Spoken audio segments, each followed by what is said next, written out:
There isn't. I'm gonna head over there right now.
practitioners and deal with child and adolescents throughout your professional lives. Many of you have kids of your own and your own personal experiences.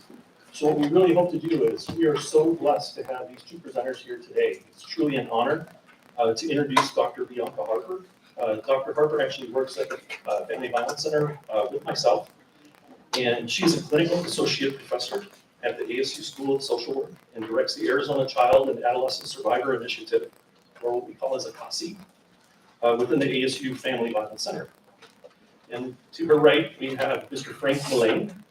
He is the CEO of Advocacy After Fatal Domestic Abuse, or AAFDA, which is a center of excellence for domestic homicide reviews and peer support for families. So welcome once again to this session titled Working with Families and Surviving Children. So the protocol for this afternoon, I'm gonna interview the panel members for about the first hour, and then with whatever time that we have remaining, maybe 15, 20 minutes, I'm gonna turn it over to you as the audience, because I know you're gonna have a lot of questions that might be stirred up or something that you might have heard this morning. A little different, you don't have to write anything down today for your questions. We're gonna play a little game of catch, and you'll know why in a second. Because you can talk into the future. Okay, that's good. It's the microphone. So, yeah. So we'll have a little fun. We'll get some information out to you. I won't really show that actually too hard. So, but we'll make it a little bit like interactive. So, to begin with, question number one, Dr. Harper, if you would entertain us, and then I believe Frank is going to add information behind that. Can you describe the contributions you and your organization have made to working with people who have experienced the loss of a family member in domestic violence-related homicide or suicide?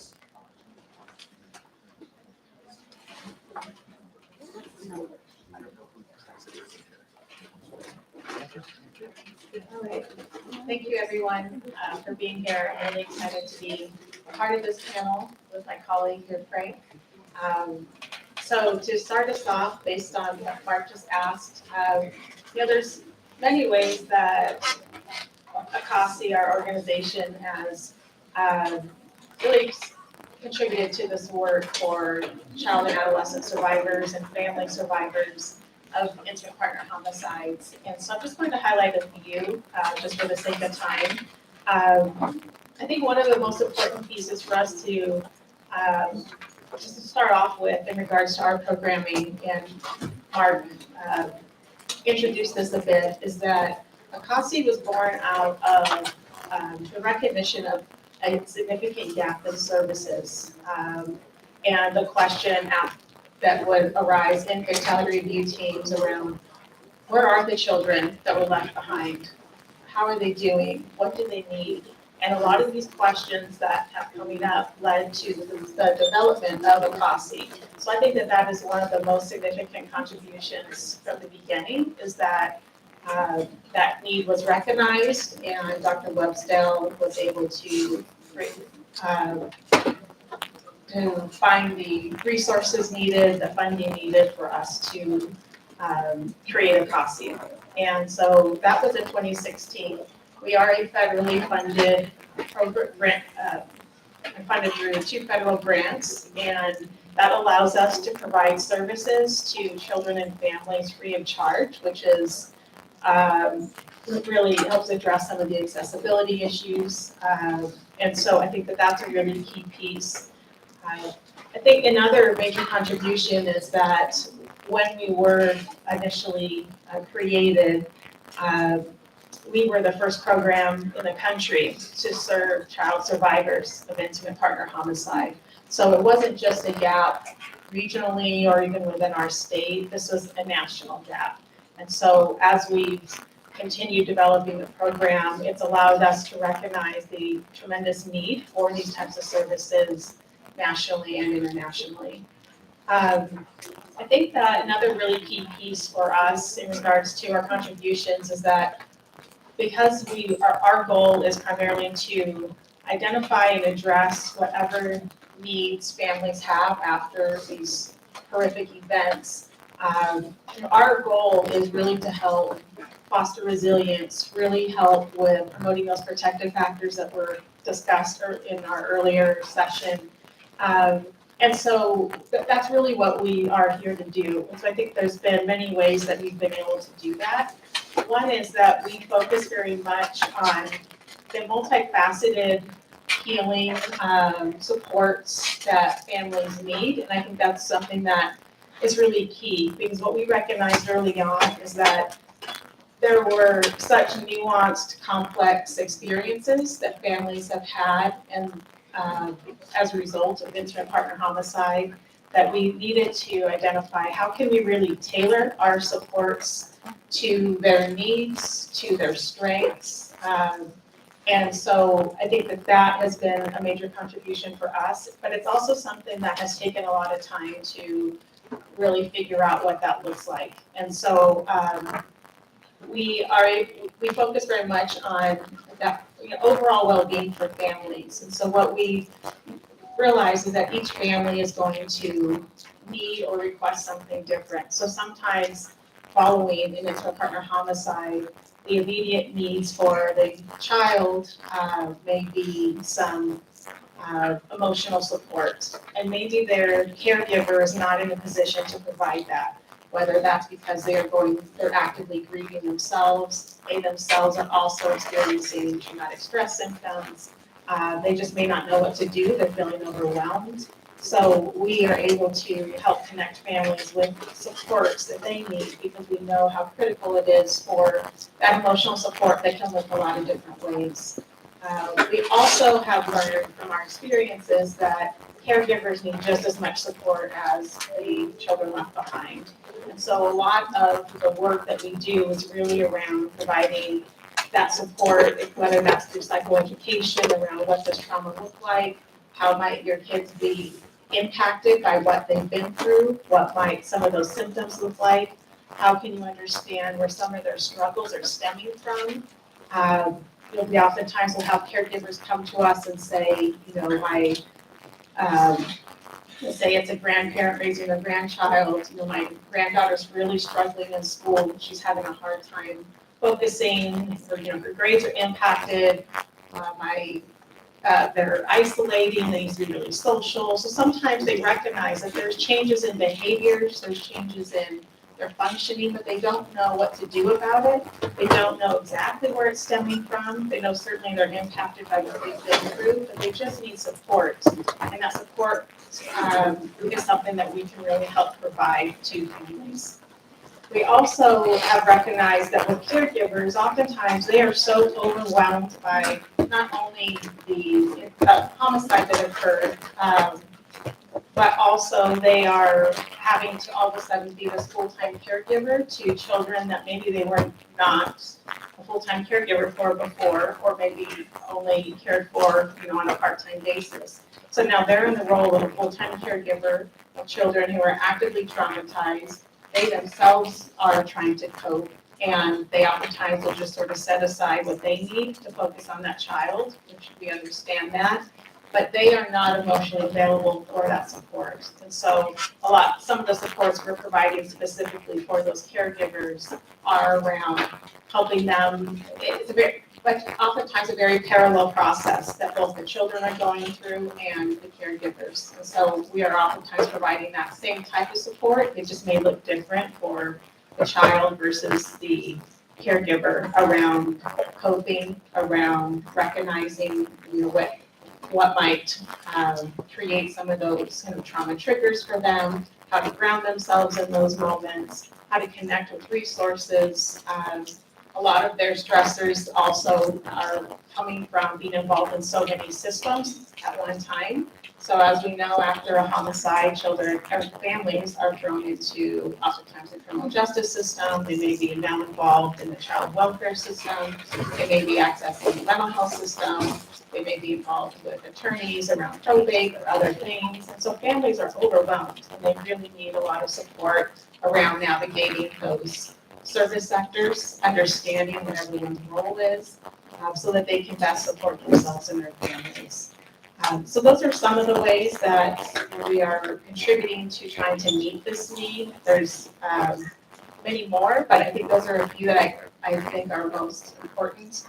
The last thing I'll mention before I turn over to Frank is that as we have started building partnerships with other organizations, other stakeholders, both regionally, nationally, and internationally, we've recognized what an asset we are to one another. And so it's led to a lot of really wonderful opportunities to collaborate around issues related to intimate partner homicide, how to support families, how to really understand what their experiences are and what they need, and also recognize that those needs they shift over time, right, depending on what's going on. So it's been a really wonderful opportunity for us to come together in serving this particular population and pull all of our skills, our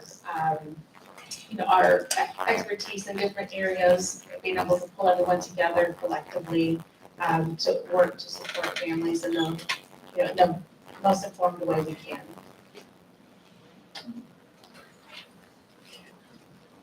Thank you, Jake. Can you hear me, folks?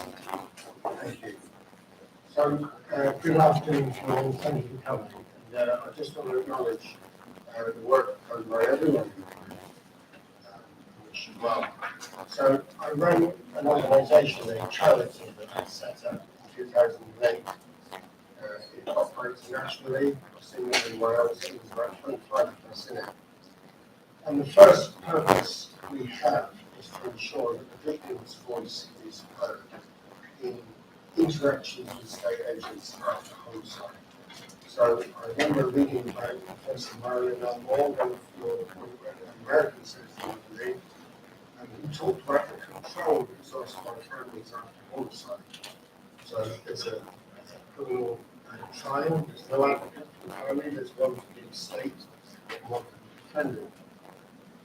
The coroner. Yes, certainly. Sorry. Thank you for letting me know that. Thank you. So the family, there is control taken away from them after homicide, or their ordinary life in terms of their relationship to these things is changed. The coroner now decides when the body of their loved one is released for burial.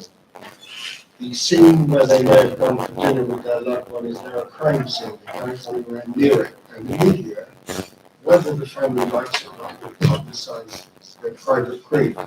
So our first duty, when I first set this charity up, I didn't think about well-being and peer support as we do that now. I thought more about trying to equalise the power of the family in rooms when they were meeting police, social workers, local authorities who have power over reviews, etc. How do we make the relationships between families and those less bruising and also equal in as much as it should do, if you follow me? So that requires advocacy. It requires somebody who's gone down that road. It doesn't require legal advocacy. It requires someone who's gone down the road, has sufficient confidence to help those families interact with officials, if you like, in a meaningful way, in a way that helps them achieve their objectives. So that's the first one. So we then call it, we split it into two types of help. Practical and emotional. I'll just say a bit more on the practical. It's about informing, empowering, and advocating for those families in reviews and interactions with agents of the state. It's a horrible term, isn't it? So agencies, if you like. It also can be, in the case of suicides, influencing the police, and this has really happened in the last few years. Families have given major inputs to the police to say, you need to go back and look at this suicide. Some of them are homicides dressed as suicides, but many of them are indeed suicides. But there's criminality in the runner which is not being addressed by the police. And the suspect is bringing up children, going on to other people, and is actually breaking the law. For example, in coercive control, common assault. possibly manslaughter.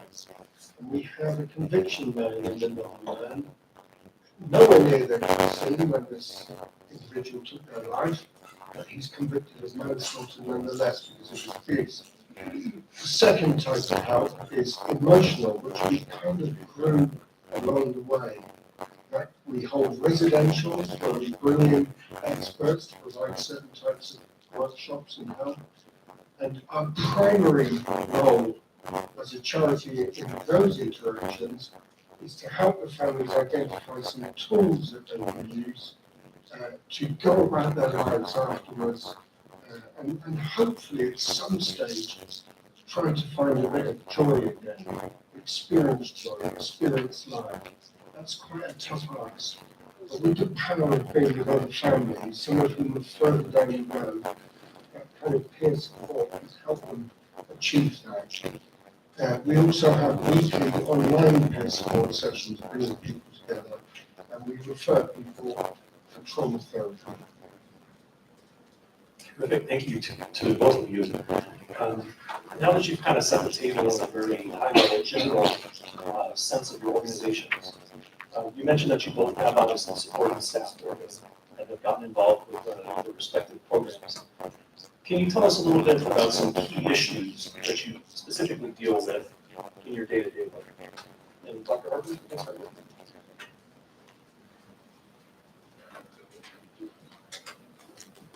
So I think with our programming, I think we have several sort of issues that we address. I think one of the most important ones are some of the stressors and challenges that our families specifically are facing and experiencing. And I mentioned a few of them in the previous question.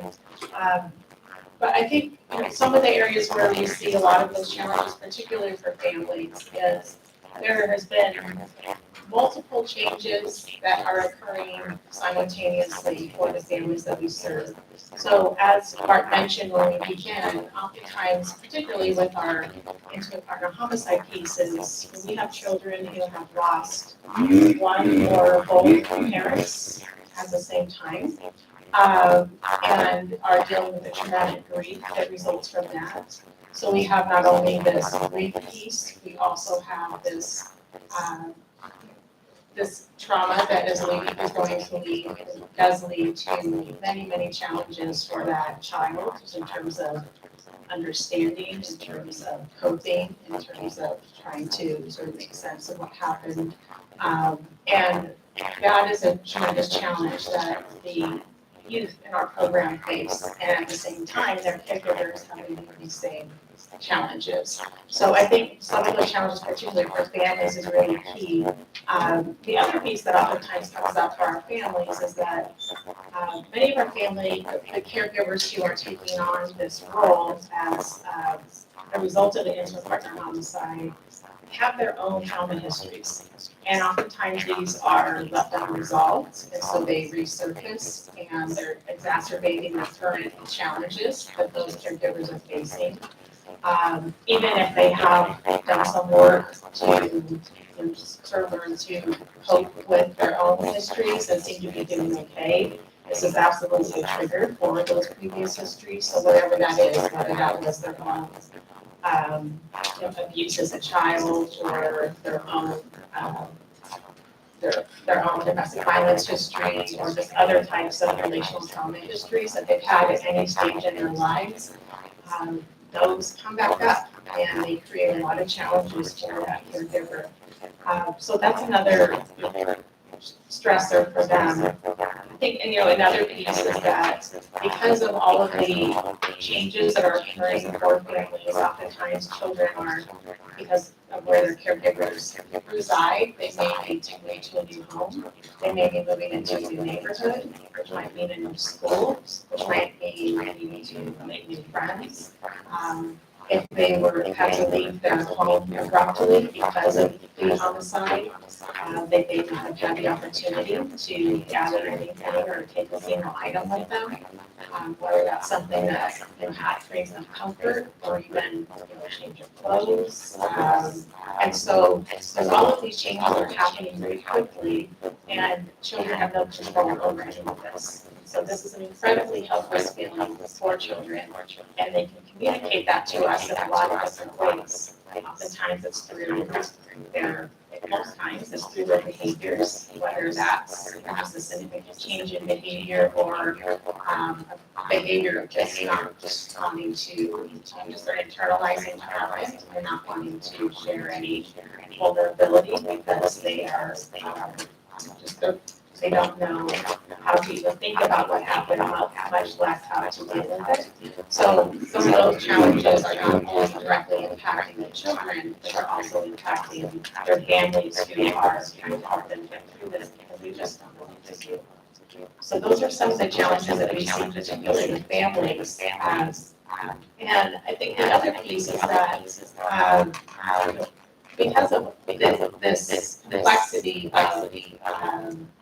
of challenges that families are facing, they are constantly having to assess how are families doing, what do they need in the moment, and it's very fluid. So, for example, in cases where we have a homicide that just occurred and we're serving that family immediately within a couple of weeks, let's say, it's much more of a crisis response need at that time. It's helping with basic needs, making sure they have basic needs met.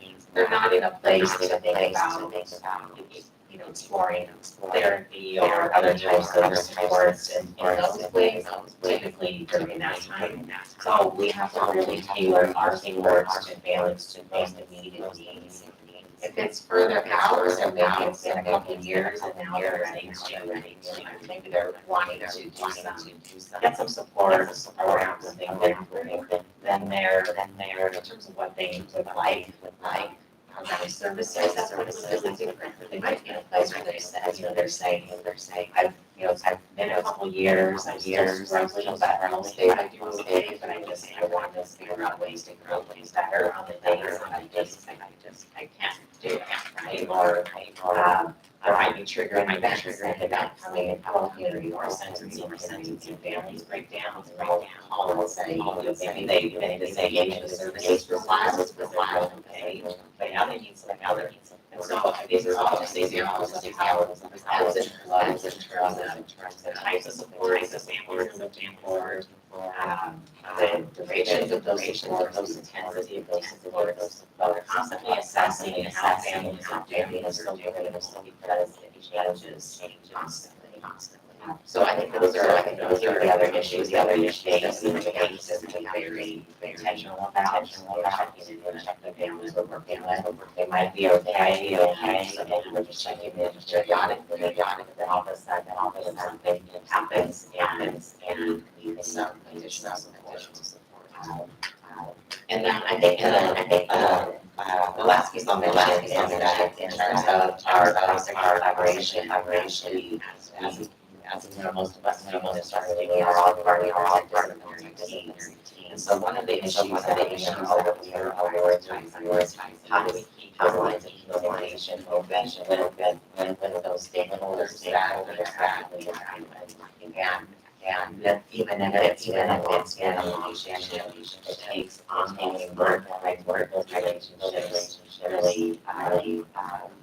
really functional and make sure that we are collaborating in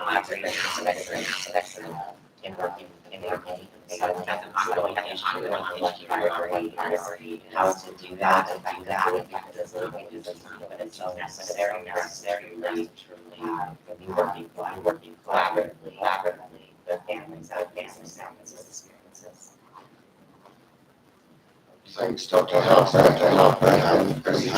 a charity that benefits from Dr. House's experience, she's very good at doing trusting we have a special service for children, very professionals who grieve children, parenting, fatality rate.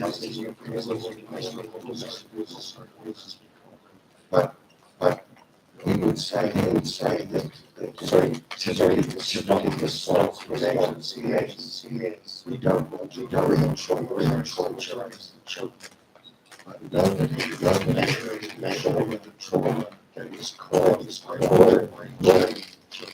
That's an easy word to avoid. And it seems to me that we teach children correct response to trauma. And we wonder like we dysfunctional behaviors. And also the children like information from this traumatized them. But on the internet, like a reading less versions of what sensation. Another issue, which is fundamentally outside of our helping families, and many professional fear, and they may receive all the families. Hundreds of families highly confident that is a myth. There are some families, and there are some families that's a whole load of families, not language, but it's news. They say, if you get behind it is the language of frustration. Not having information, it's not understanding what's going on. So I'm bringing more advocacy is direction help families, some kind of understanding professionals, because we are trying to create an environment in which there is nothing, that's the family's objective, and you get every somebody say, we don't want to suffer. I read it, hey, I can help you. This is one way you can feel that you can try and judge an obligation. That's work. You know what I mean? This is how you want to do something about it. We're going to have a really honest conversation. We can't do it, or some blaming yourself is more brilliant. Start doing benefits. Significant price. Many just don't understand that it's forward items that use of language. Explain what real objectives how we get there. I think that expectations this year different types of events going on. Homicide, trial,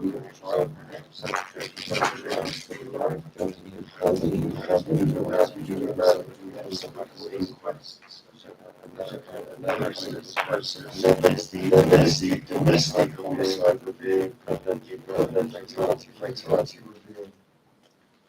We do sometimes with gaming, casualties,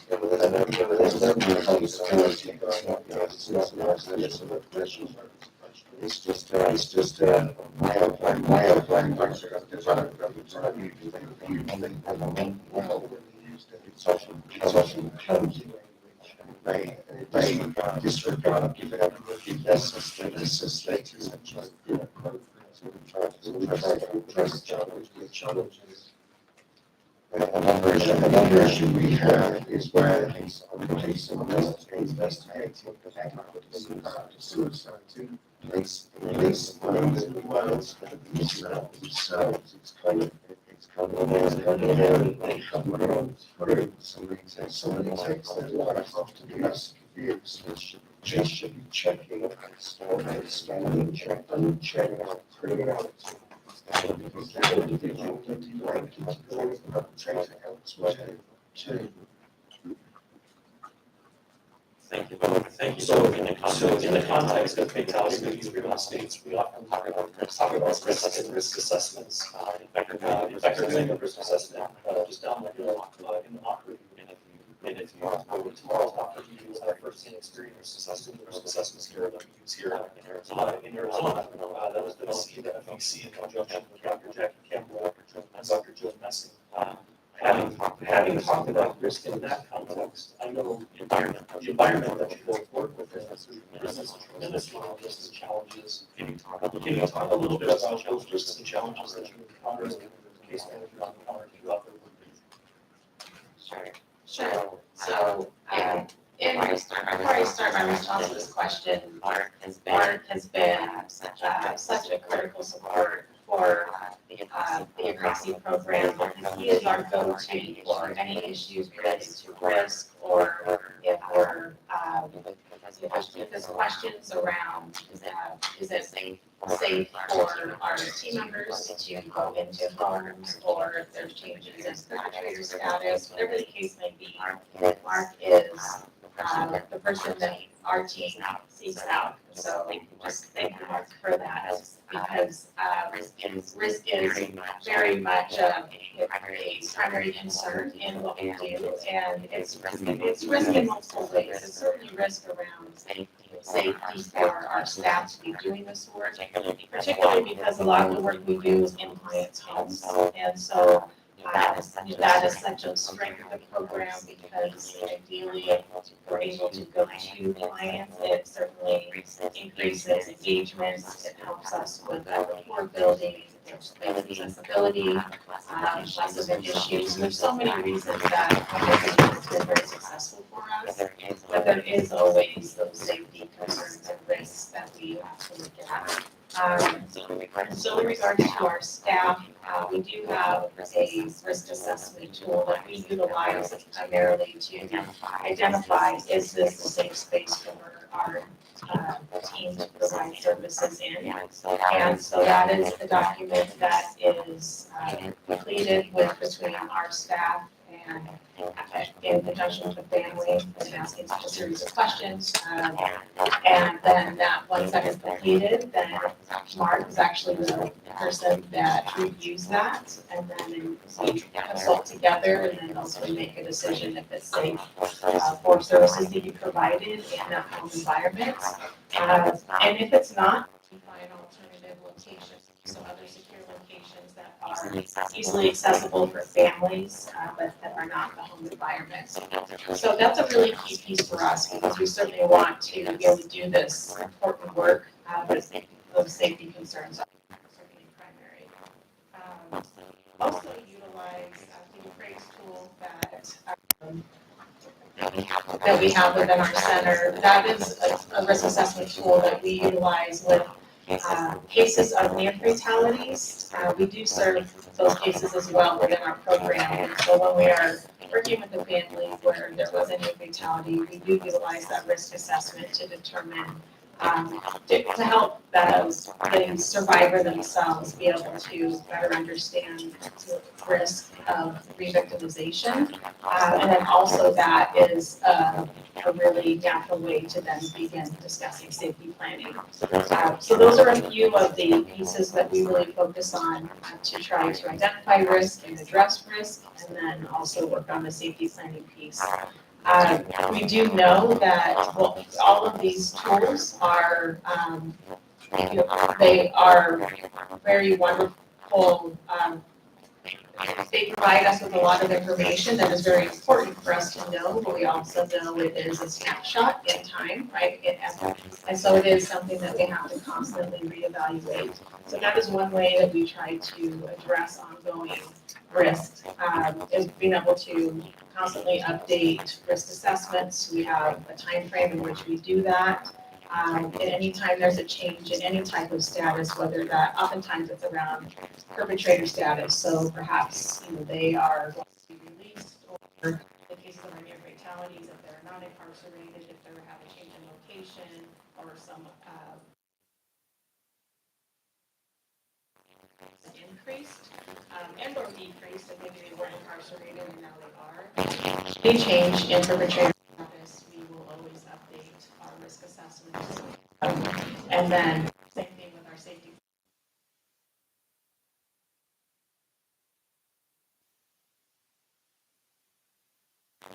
Other piece that,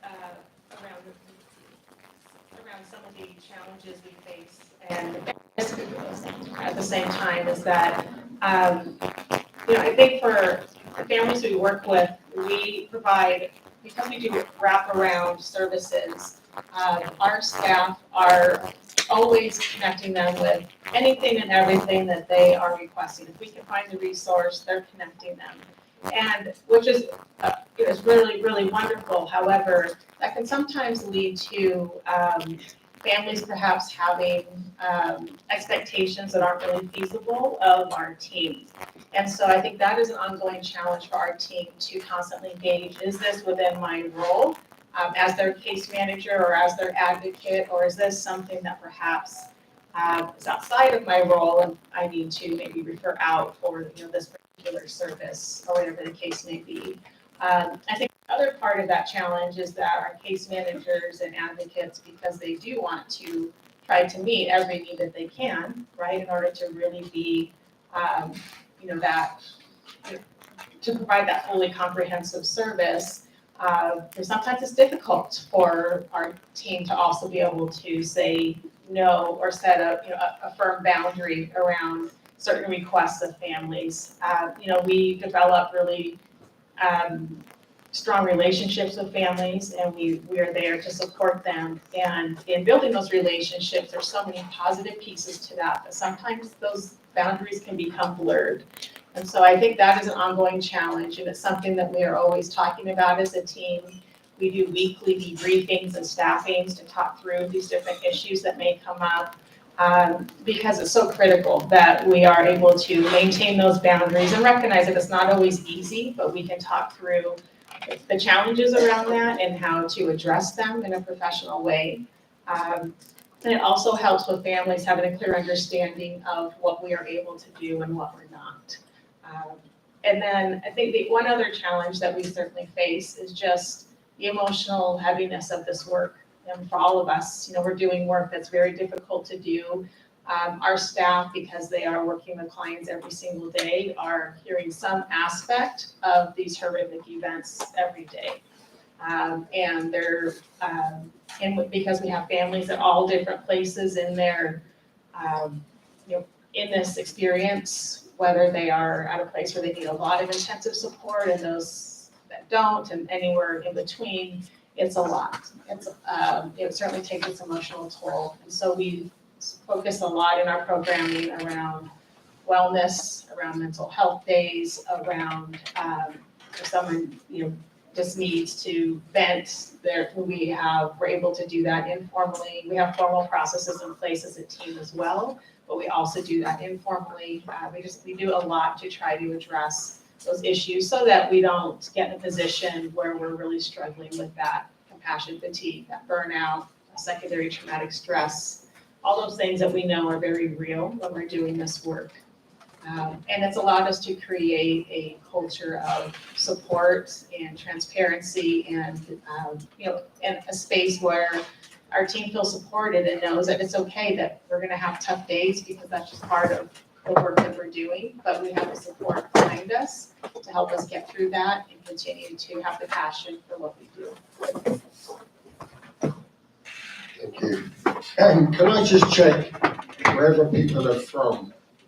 In England, we have the electoral roll, so if you're allowed to vote, you're on a public register, but you can apply to be hidden on that register.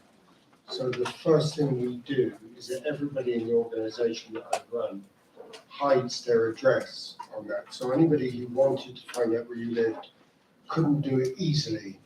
They'd have to find other means. So that, I don't know if you do that. Most of our work now is with suicides, and the problem with suicides is there may be a perpetrator at large, not apprehended by the police, possibly not under suspicion by the police, free to do what they want, and they do. So they ring up some families and they say, hey, Granny, Grandad, you're never going to see these kids again if you keep bringing the coroner to try and expand the review, or you're trying to get a fatality review, a domestic homicide review. Stop it, or I'll never let you see the kids again. There's also more malign harassment, of course. And although we haven't had too much yet, there's always the potential for harassment of the advocates by these people who then think, what are they agitating the family around? So it's really important, I think, to not let anyone know where you live in this way. I think it's similar with police and other professionals. It's just quite a smart move. Dr. Harper mentioned burnout, and I think it took us a while to learn about that. So we have professional supervision, but what we also do is try to give the advocate team other jobs now and again, which are, like running a conference or trying to get an away day for the team, which just takes them out of the fire for a week or so, maybe longer.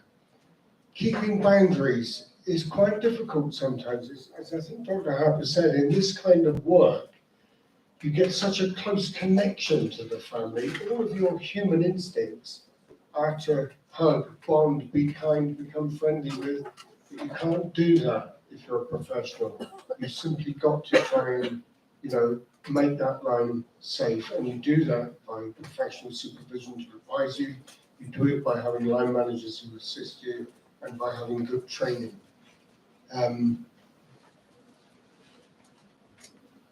We also do what Dr. Harper said about being careful where people meet. We always offer the meeting in the home, but there are simple rules about, a woman advocate will not meet a single male in the home for obvious reasons. I'll leave it at that, I think.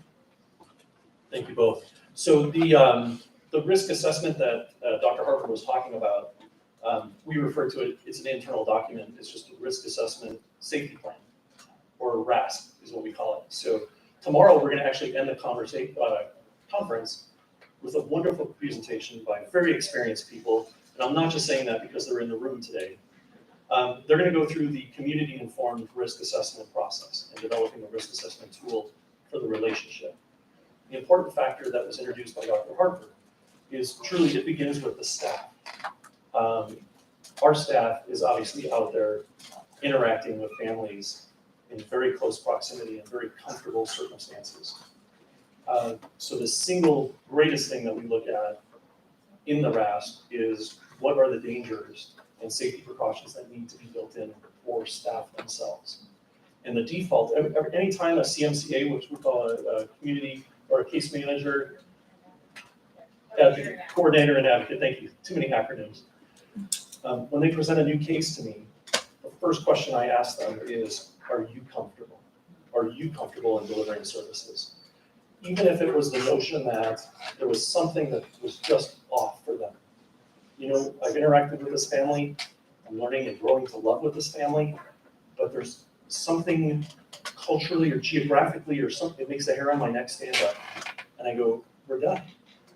Neither Dr. Harper or I would be proponents of continuing service in that traditional format in the home, which we often experience.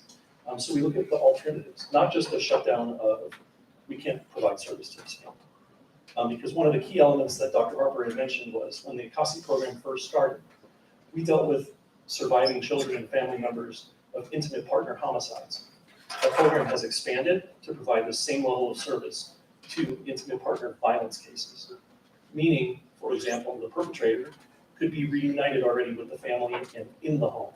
So there's that critical interaction that we need to consider. Again, primarily for the safety of the advocates, and then secondarily for the participants and caregivers themselves. So thank you both for that input. And Frank, if I can ask you a follow-up question, the way to protect your staff from the registry, is that a governmental process? Is that something that you have to petition the government to do, or how does that? No, local government agencies, you apply to them and you normally have to get a senior police officer to sign it or another professional, but someone will just take the word for it if they know your organization. Thank you. So we have about a half hour left here, so I just want to check in. Obviously, this has been a very well-attended session. I'm guessing you have questions. We haven't even gotten into what kind of families do you serve? How many in Arizona selfishly, which are well over 100, which is terrific, all over the state. Has what our presenters today provoked any thoughts in your minds that you'd like to ask of them? We have a question in the back. Let me run a microphone back to you. I can probably belt it out if you like, Or I can throw the cue at you. You wanna do whatever makes you comfortable. All right, let's put you on the mic because we have interpreters that are trying to hear. Oh, right. Thank you very much. I'm always concerned about silos. I come from a practice area where if I was involved in criminal, I was concerned about family court, child welfare, juvenile delinquency, probate court in the sense of guardianships or something like that. I'm wondering in terms of, when you look at suicides, I don't expect you to have a firm number for me, but a guesstimation, how many people that are dealing with suicides were involved in more than one division of the court at the time of their death? They were going through a divorce, they were going through child custody, they were going through child welfare, something else besides a criminal situation. I'm afraid I simply don't know that answer, I'm afraid. You don't have a sense in terms of the people that you will work, the advocacy that you do? We have a sense that people experiencing suicide, we call it take their own lives in plain sight of agencies, so that we know that most of them were interacting with agencies, not always in the criminal sense you were saying, but they may have reported to police, or they may have reported to an advocacy organisation, or social work or health.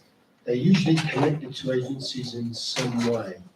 Well, the reason why I asked the question, and I don't want you to perceive me as not giving agency in terms of what you're saying, but I think it would be extremely helpful if we could figure out where these people are involved with respect to formal and informal situations in terms of providing interventions, or even in terms of scoring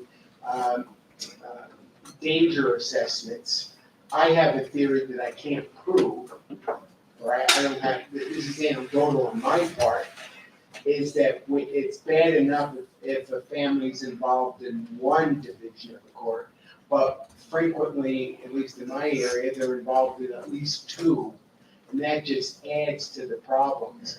And my sense is that can push people over the edge. Right, okay, well, I will take that back, and I'll also speak with Sarah Dangher, you heard earlier about this, thank you. One more question in the back here. Yes, I'm just wondering if you guys have a coalition of attorneys that help represent victims of homicide, especially the children, when they're dealing with life insurance, custody, where you actually need an attorney to step in for the children and speak separately from the parent. And if I could just make a quick disclaimer, this is Mike, he's a police officer, he's not an attorney that's looking for work. We do, we're able to access different firms, so there are basically three types. There's pro bono, which is free, as you know. There's legal aid, which means that either you don't have enough money, or the state is offended so much by what's happened that it qualifies for legal aid. Or the third one, I'm afraid, is the no win, no fee on top of that. So similar to what Frank just shared, we have some partnerships with some legal organizations that they are specialized in serving child and family survivors of domestic violence. And so we've established those partnerships, and those have just been amazing because they're able to take on these complex issues and have more of that experience and expertise around domestic violence and the nuances there. So we have those partnerships. We also work with various attorneys that are focused on working with victims of crime. And so those another area of specialization that has been a really wonderful resource for us. And then we also have other attorneys that are willing to provide pro bono consults, and then we kind of figure out if they're able to work with families when it's appropriate to figure out a sliding fee. So there's a range of relationships we have with attorneys to serve our families. Another question?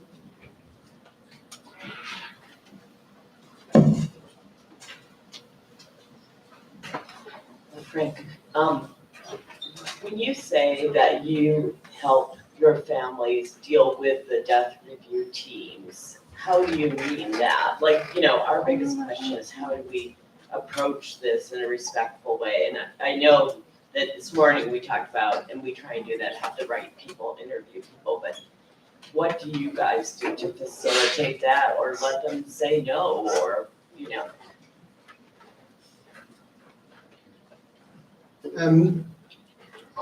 Your question is very interesting because we often find with professionals that there's trepidation, fear, nervousness about interacting with families after homicide. I remember Dr. Shirley Boston, whom I met in the USA, whose daughter was murdered, and she said to me, Frank, the professionals are annoying me. She said, I've just cleaned out my daughter's flat. I'm looking after all of her pets. What are you going to do to harm me? You're doing well. You're trying to improve the future. Stop pussyfooting around me. So that's one example. But as an advocate, of course, there's all different types of families, different levels of intelligence, capabilities, etc. The role of the advocate, if you like, is to help broker that relationship, to help the family understand that this is a constructive and positive approach of experience, and that the family has rights and opportunities here, and they can expect to be treated equally. They can reject the opportunity if they wish, but here are some of the benefits of accepting the opportunity. So it's about trying to create an environment which is remove the fear. I'm always thankful to Dr. Webster for this, about the no blame and shaming stuff. It removes a whole area of difficulty.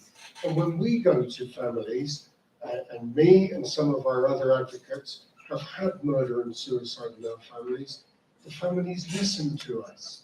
When we say we're not about blame, we're trying to make a safer future for everyone. That's what this review is about.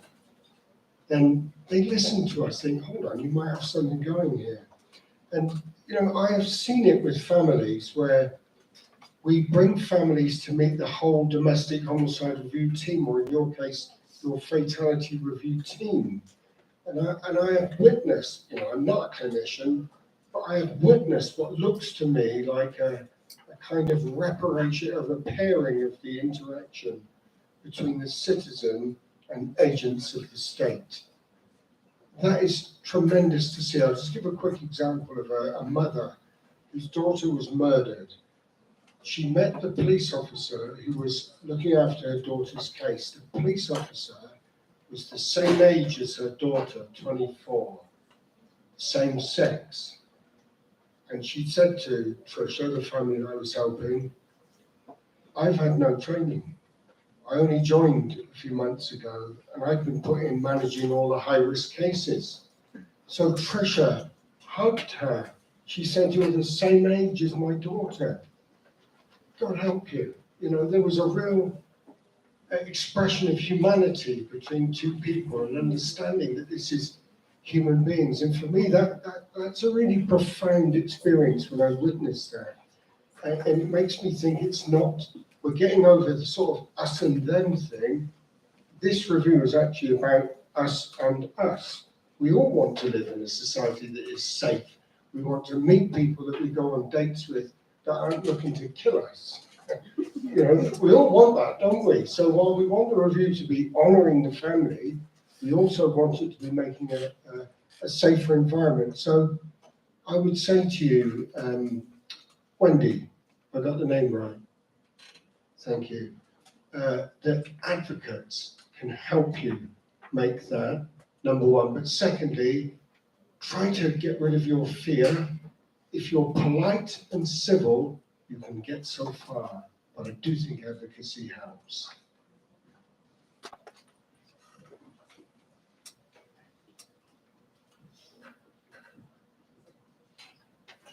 Hi, my name is Keisha. My question is for Dr. Harper. With your program specifically here in Arizona, in terms of the referral process, does the fatality have to have occurred in Arizona? For example, I know, or in just some cases, we know that the children have moved out of state with another family member. So if that was to occur, is that like, could a referral be made in that context, or does the fatality have to have occurred in Arizona? That's a great question. And so for our program eligibility, the homicide did not have to have occurred in Arizona. The only requirement is that the children now reside in Arizona. So it could have occurred anywhere and also at any time. So it could have been years ago. There's no time requirement in terms of when the homicide occurred. And that's also for our other case types as well. So as Mark was mentioning, for our near fatality cases as well, it's the same requirements. So as long as the children are currently residing in Arizona, we can accept their referral. Thank you. And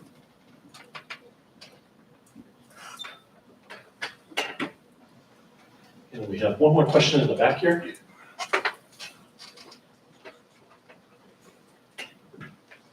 Hi, my name is Bill. I'm a domestic violence supervisor in Tucson. And regarding to ACASI, I understand that if it's a intimate partner homicide or a near fatal, we can refer them to ACASI. But where is that line drawn where we say that this is just a violent domestic violence incident versus a near fatal incident? I guess I want some guidance because I would be the one who's referring them to you guys, and I've already done it a couple times. That is such a good question, and that's one that our team is constantly discussing because there's always different scenarios that are a part of the referrals for near fatalities. And so what we have, as a team, what we use to make those decisions is if there was a threat to their life, and we use that term fairly broadly, a threat to their life as a result of the intimate partner violence, then we will accept that as a near fatality. We also don't require, another important piece around that is that there doesn't have to be a police report. And so when we were putting together this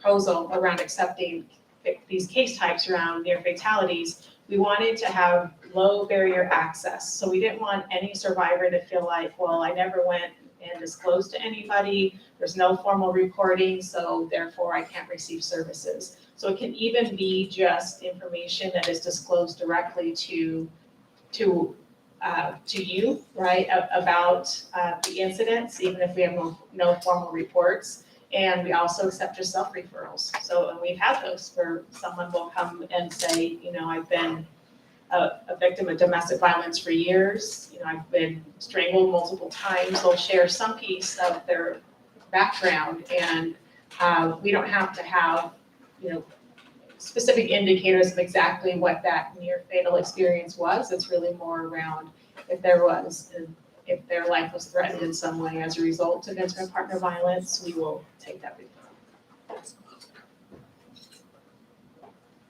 We have a question back here, and it's my boss, Dr. Westfield, so she wanted to ask it. And this is a question for both of you, but Bianca, I was struck by, Dr. Harper, I was struck by something you said earlier, which was that there's no sort of time limit on when these homicides occur. And having met numerous people over the last few years who've suffered from dementia, who are much older, it's quite striking that a number of those people have had homicides deep, deep in their past. And I wondered, and maybe Frank, you could talk to this too, this issue of frozen trauma and the silence, the code of silence that seems to have evolved around that. Could you say a few words about that, please? So one thing that we have learned and that we recognize just based on trauma research is that we know that based on how an individual experiences the traumatic event, their coping skills that are already in place, their developmental stage, all these different factors play into how they may not only be impacted, but how the trauma manifests, whether that's through behavior, through their thoughts, through their feelings. And so we have a lot of survivors we work with who have little to no memory of what occurred. We have had others who are part of their family or who were a witness to an event who will share, and they all have kind of that consistent description of what's occurred, but the survivor themselves doesn't have a memory or very little. And so I think, these are some of those really difficult aspects around traumatic experiences, right? Is that they are not even always something that we can actively recall. And so I think, given that, this is, I think, also ties into what I was mentioning earlier around the types of supports that someone needs is really based on what are they going through in this moment and where they're at in that trauma journey, whether that's around what they remember or whether it's around what is being triggered or kind of pieces, kind of snapshots of those traumatic events, whatever it is, whatever they are sharing with us is where we begin in the work that we do.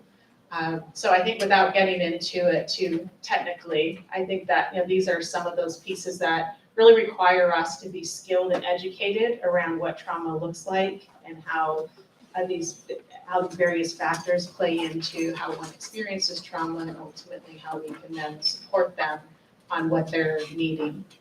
Does that answer you somewhat? Oh, he's got a follow-up. I'm sure he does. Yeah, Frank wants to weigh in, that would be great.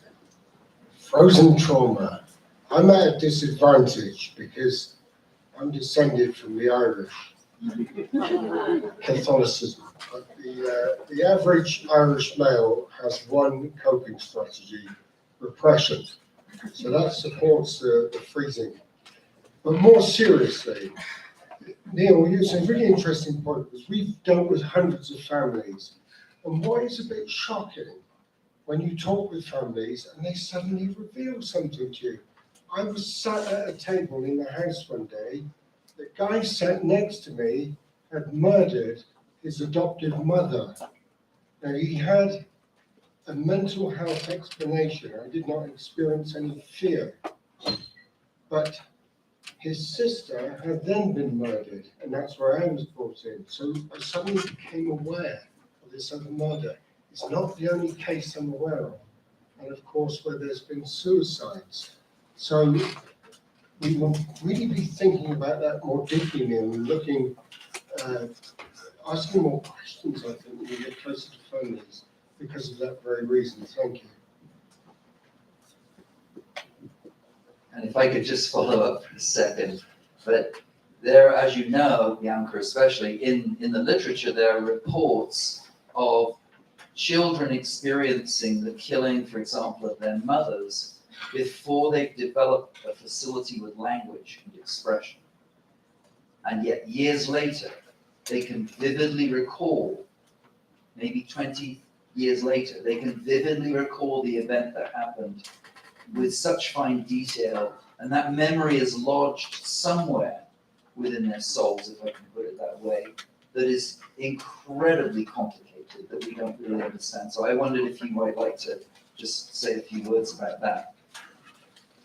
So I think in regards to how we may see this in the work that we do, we accept children into our program from birth up to through age 21. And so we have a lot of infants who witnessed the homicides, who were in the home when the homicides occurred. And a lot of what we will do in those cases is that we provide supports really for their caregivers now. However, with many of the families we work with, they stay with us for years. And so we're able to see these children through infancy into toddlerhood into, throughout some of their childhood stages. And we oftentimes will have caregivers who will share that the children are exhibiting trauma symptoms, but they're a little bit confused by that.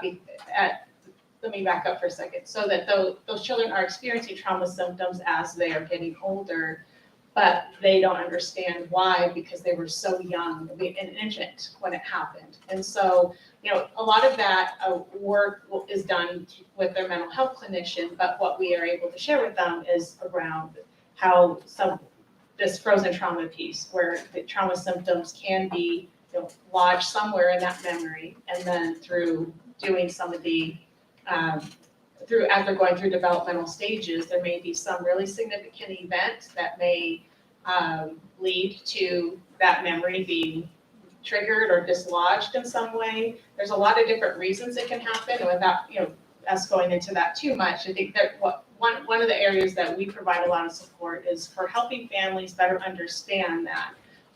So I know this isn't getting exactly at what everything you're trying to, you want to kind of delve into even more, but I think an important piece here is that, those trauma memories are there regardless of what age this is happening, and it's manifesting in different ways. And so then we need to provide that support at these different stages. And I think tied to that is also that we have children we work with who successfully complete mental health treatment, they're doing well, but then when they get to, their next developmental stage, they need to, some of those kiddos will need to reprocess that at their developmental stage currently. And so I think that's another area of psychoeducation for the families who work with, is that this isn't a process where, you can kind of check off the boxes of, we did trauma treatment, we're set there, we're moving on to kind of the next piece that's going to support us in our coping, that this is certainly lifelong. And so I think that as we are seeing some of those shifts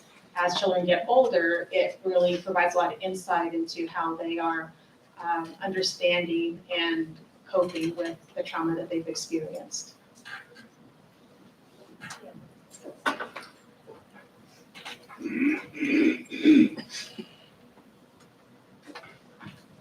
Thank you. I'm sorry about my English. I will try to put it clear as much as I can. It's not really a question, but it's an adding to your. It's just an adding to your answer. Like Dr. Bessel van der Kolk says, the body keeps the scores. And so sometimes the frozen trauma comes from physical memories, not only cognitive memories. We cannot recall, but we experience as a toddler or something like that. And there is a trigger somewhere in time that can unlock that frozen memory. And even the carers, they are traumatized also. So they have to have help to deal with their own trauma, to take care, to recognize their own trauma, and to have assurance to that young child. So I do like this word, the body keeps the score, because it's more than cognition. Thank you so much. Absolutely, and thank you for bringing that up. And I think to tie into that, a lot of what the psychoeducation we provide to families is around those psychosomatic symptoms that they may be seeing in the children that they're caring for, and not only for the caregivers themselves, but also for those within their school settings and other places where they may not recognize that perhaps that child is experiencing a trigger or a memory or something related to the trauma, but it may manifest in ways that maybe that child's able to say, they're not feeling well, or they feel like they're coming down, with a cold, or their heart's pounding. There's all these sort of, these different symptoms that they may be feeling right within their body that they can't necessarily articulate why or where exactly it's stemming from, but it's happening. And so I think that piece around the psychosomatic symptoms is really critical, because oftentimes that is what one will experience prior to being able to even articulate anything about the trauma. So thank you for that. I had a question about what do the review teams do with extra information like another murder or a child that discloses some extraneous, but probably very valuable information. And then I had one other question. Is there any work around the review teams, and maybe Dr. Webstell knows this, but is there any work around the review teams and also taking assessments of like blood pressure, pulse, and things simultaneously too, for the contributors like the family? The first question, if any safeguarding matters are revealed in the course of interactions with families, then they have to go down a normal procedure. That can't be avoided. One can't just say, "Oh, I haven't heard that." So if criminality is exposed or children at risk, etc., there are normal formal safeguarding procedures that would have to be followed. And if, for example, somebody revealed a murder, you have to report it to the police. So it will just be standard safeguarding procedures that all our advocates have to follow. And I'm sure all the professional members of the review team. I'm unable to answer your second question. I'm not aware of work that they have. All right, we just have a few minutes remaining. We've covered a lot of ground. We've gone to a lot of different places. We've talked about what's in our head, what's happening in our bodies. To bring us into a little bit more of a positive light as we adjourn from the session, can I ask the panel members, what are some of the benefits that you've seen and witnessed of doing this work? I have seen families, and we are trying to help them with this, get to end points. We have achieved what we want to achieve. The story has been told correctly and is now in history correctly. Secondly, we have obtained information that we've been trying to get, answers to questions. And thirdly, we've either seen change happen to make a safer future, or we believe what they're telling us, that there is intention to change, and we're seeing developments towards that. I think that would be the first thing. The second thing I just want to mention, kind of alongside that, is the interactions between officials and families who, by the way, are the same species. And it's so wonderful when there is this kind of warm humanity that is experienced between those people. Have any of you been to Northern Ireland? They have the most incredible sense of humour in the darkest of experiences. I went to a conference there in which a senior police officer got up to speak. And he said, "I've just come from a wedding where the priest said to the couple, 'Enjoy your night, because tomorrow morning you're going to wake up to the person most likely to kill you.'" Now, of course, he was wrong as regards the male, because that'd be more likely a war or a pub fight. He was right about the woman. All right, you cut yourself off. Frank told me at the beginning I can cut him off at any time, and I think that might be your natural point. So, thank all of you for attending today's session. So appreciative to everyone that's here, all the work that you do. I know that we have some of our CMCAs in the room. I won't embarrass them and have them stand up. But I was a police officer for over 20 years here in Arizona, and I never understood the true benefit of having a victim advocate work alongside that family and the value that they brought to the cases that we were involved with. So thank you again to all of you here. If you're planning on attending the session on confidentiality and ethical issues in fatality review, that will be across the walkway in building 4, room 102. If your plan is to stay for the perpetrator involvement fatality review, that'll be here in this room.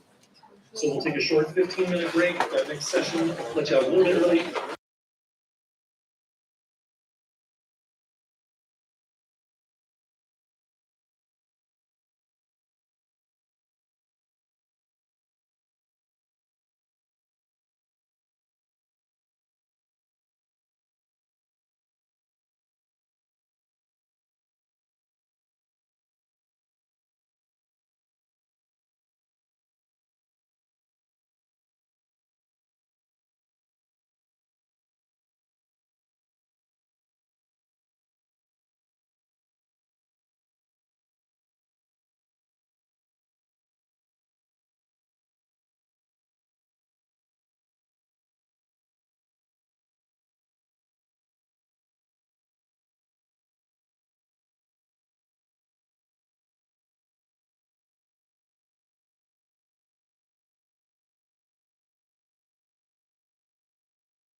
No, he's still. He's from Texas.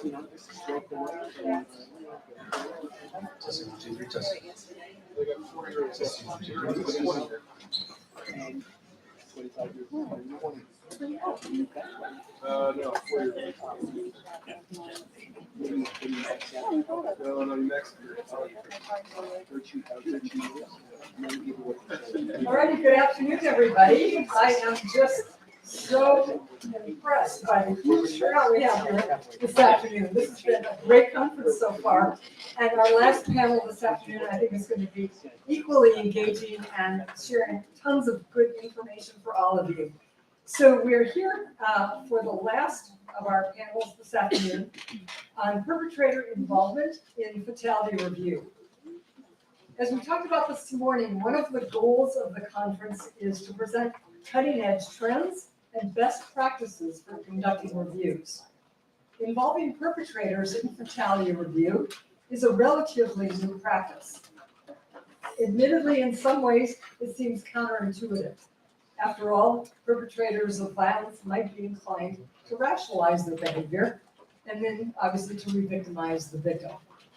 It's easy to make assumptions, but we need to dig deep and be open to learning. It's also important to recognize that some victims may become killers themselves for any number of reasons. If we don't involve these individuals, then we may be missing some critical components. Indeed, if one of our goals is to understand what happened and why, and how homicides may be prevented in the future, why would we not? Involving perpetrators really forces us to expand our understanding and challenge our conventional wisdom. It begs us to ask the question, how do we know what we know? A really good review will have us asking the questions, how did the victim and perpetrator navigate the systems? And what were their realities? So this afternoon for this panel, we have 5 faculty. We have 1 from Portugal, 1 from New Zealand, and 2 from, UK, and 2 from, 3 from Arizona. I'm so sorry. So at the end, we have, first of all, Attorney Stephen Nimick. Attorney Nimick is a supervising public defender at the Tucson Public Defender's Office with 20 years of experience, and I apologize, Stefan Nimick, with 20 years of experience representing clients in domestic violence cases. As an aside, I just want to say that I am so pleased to have a public defender here. Some teams overlook the critical importance of engaging the defense bar, and as a judge, I think it's critically important that you be involved, so I appreciate your being here as a panelist as well. Next to Attorney Nimick is Dr. Websdale, who I introduced this morning. And I will just add to his many credentials that he was smart enough to marry one of our other panelists, Dr. Ferraro, who is here at the end. So, congratulations. They've been married a few years ago. Right, so in between Neil and Dr. Ferraro is Antonio Castano. And Mr. Castano, for those of you who have not yet met him, is probably the national expert in Portugal. He's a nationally recognized clinical psychologist, trainer, and former member of their domestic homicide review team. He holds a master's degree in clinical and health psychology and has co-authored a number of risk assessment tools and manuals. And finally, Dr. Kathleen Ferraro is a professor emerita of sociology at Northern Arizona University and was the founding chair of the Coconino County Domestic Violence Fatality Review Team. She's been involved in this work for more than 50 years, so my hat off to you, and has published extensively in this area, including an award-winning book entitled Neither Angels Nor Demons, Women, Crime, and Victimization. Finally, joining us virtually is Dr. James Rowlands, who is joining us from the UK, where he is an assistant professor of sociology at Durham University. Dr. Rowlands is so well recognized for his work that he's been chosen to co-convene the International Community of Practice for the Study of Domestic Violence. He is also a trustee of Respect, an organization pioneering in safe and effective work with perpetrators. So, Dr. Rowlands, James, thank you also for joining us. As we've done, and as I've explained for our other panels, I'm now going to refer to them by their first names with no intent of disrespect. And I'd like to begin by asking at least four of you what your thoughts are on some of the opportunities in having input from perpetrators and or representatives of the perpetrators, such as their family or their friends or their coworkers or colleagues, when you're reviewing domestic violence related homicides. And Antonio, if I can start with you, that would be. Thank you so much. I believe that I'm the expert from Portugal. I'm just a stubborn activist for human rights. I don't give up, and I try to do my best. Just that. A stubborn expert. I love that. So I would like to thank Neil for the invitation here. I will follow my notes. It will be better because my English sometimes stumbles. So for this question, I would like to say from our perspective, we struggled a lot to include perpetrators from the beginning. But as you said before, I think it's there are several important opportunities in obtaining contributions from perpetrators and their representatives, family members, or friends, co-workers, or neighbors when analyzing homicides related to the domestic violence. For instance, identifying early intervention points that maybe have been overlooked, obtaining a more complete perspective of the case, including relational dynamics and contextual factors. The contributions from these sources can help identify critical moments when interventions could have occurred to prevent the escalation of violence. Our experience shows that already. For example, family members or co-workers of the perpetrator may have noticed warning signs that were not reported to authorities. The improvement of recommendations with a deeper understanding of the factors that contributed to homicide, the team can formulate more effective recommendations to improve responses to domestic violence and prevent future deaths. This may include measures targeted not only at victims but also at potential aggressors and their support networks. Insights into failures in support and intervention systems. The involvement of these perspectives allows the team to evaluate the effectiveness of existing service and interventions, both for victims and aggressors. This can reveal gaps in the support system or failures in the implementation of protective measures. Also, opportunity to assess the effectiveness of previous interventions with the perpetrators. We noticed that sometimes perpetrators asked for help and there was no help available. I remember a case where we knew this through their son, the son of the victim, that shared with us that their father asked for help from the hospital, health system, and his request was not attended. So if we didn't ask, for instance, the kids, we will never know about it. If we had the chance before the perpetrator committed suicide, which knew that. So also to promoting accountability by including the perpetrator's perspective, the teams can promote greater accountability, not only at the individual level, but also systematically. Identifying failures in institutional responses to domestic violence. And it's important to note that while these opportunities exist, the team could approach the involvement of these sources with care, ensuring that it does not compromise the safety or dignity of the victims and their families, and that it maintains the primary focus on preventing future homicides related to domestic violence. Okay. And I will rest. Thank you. So, if anybody had any question about why we should be involving perpetrators, I think we've got a masterful answer. So that's terrific. And one thing you said that I thought was particularly resonates is that perpetrators often ask for help, and we do very little to help them.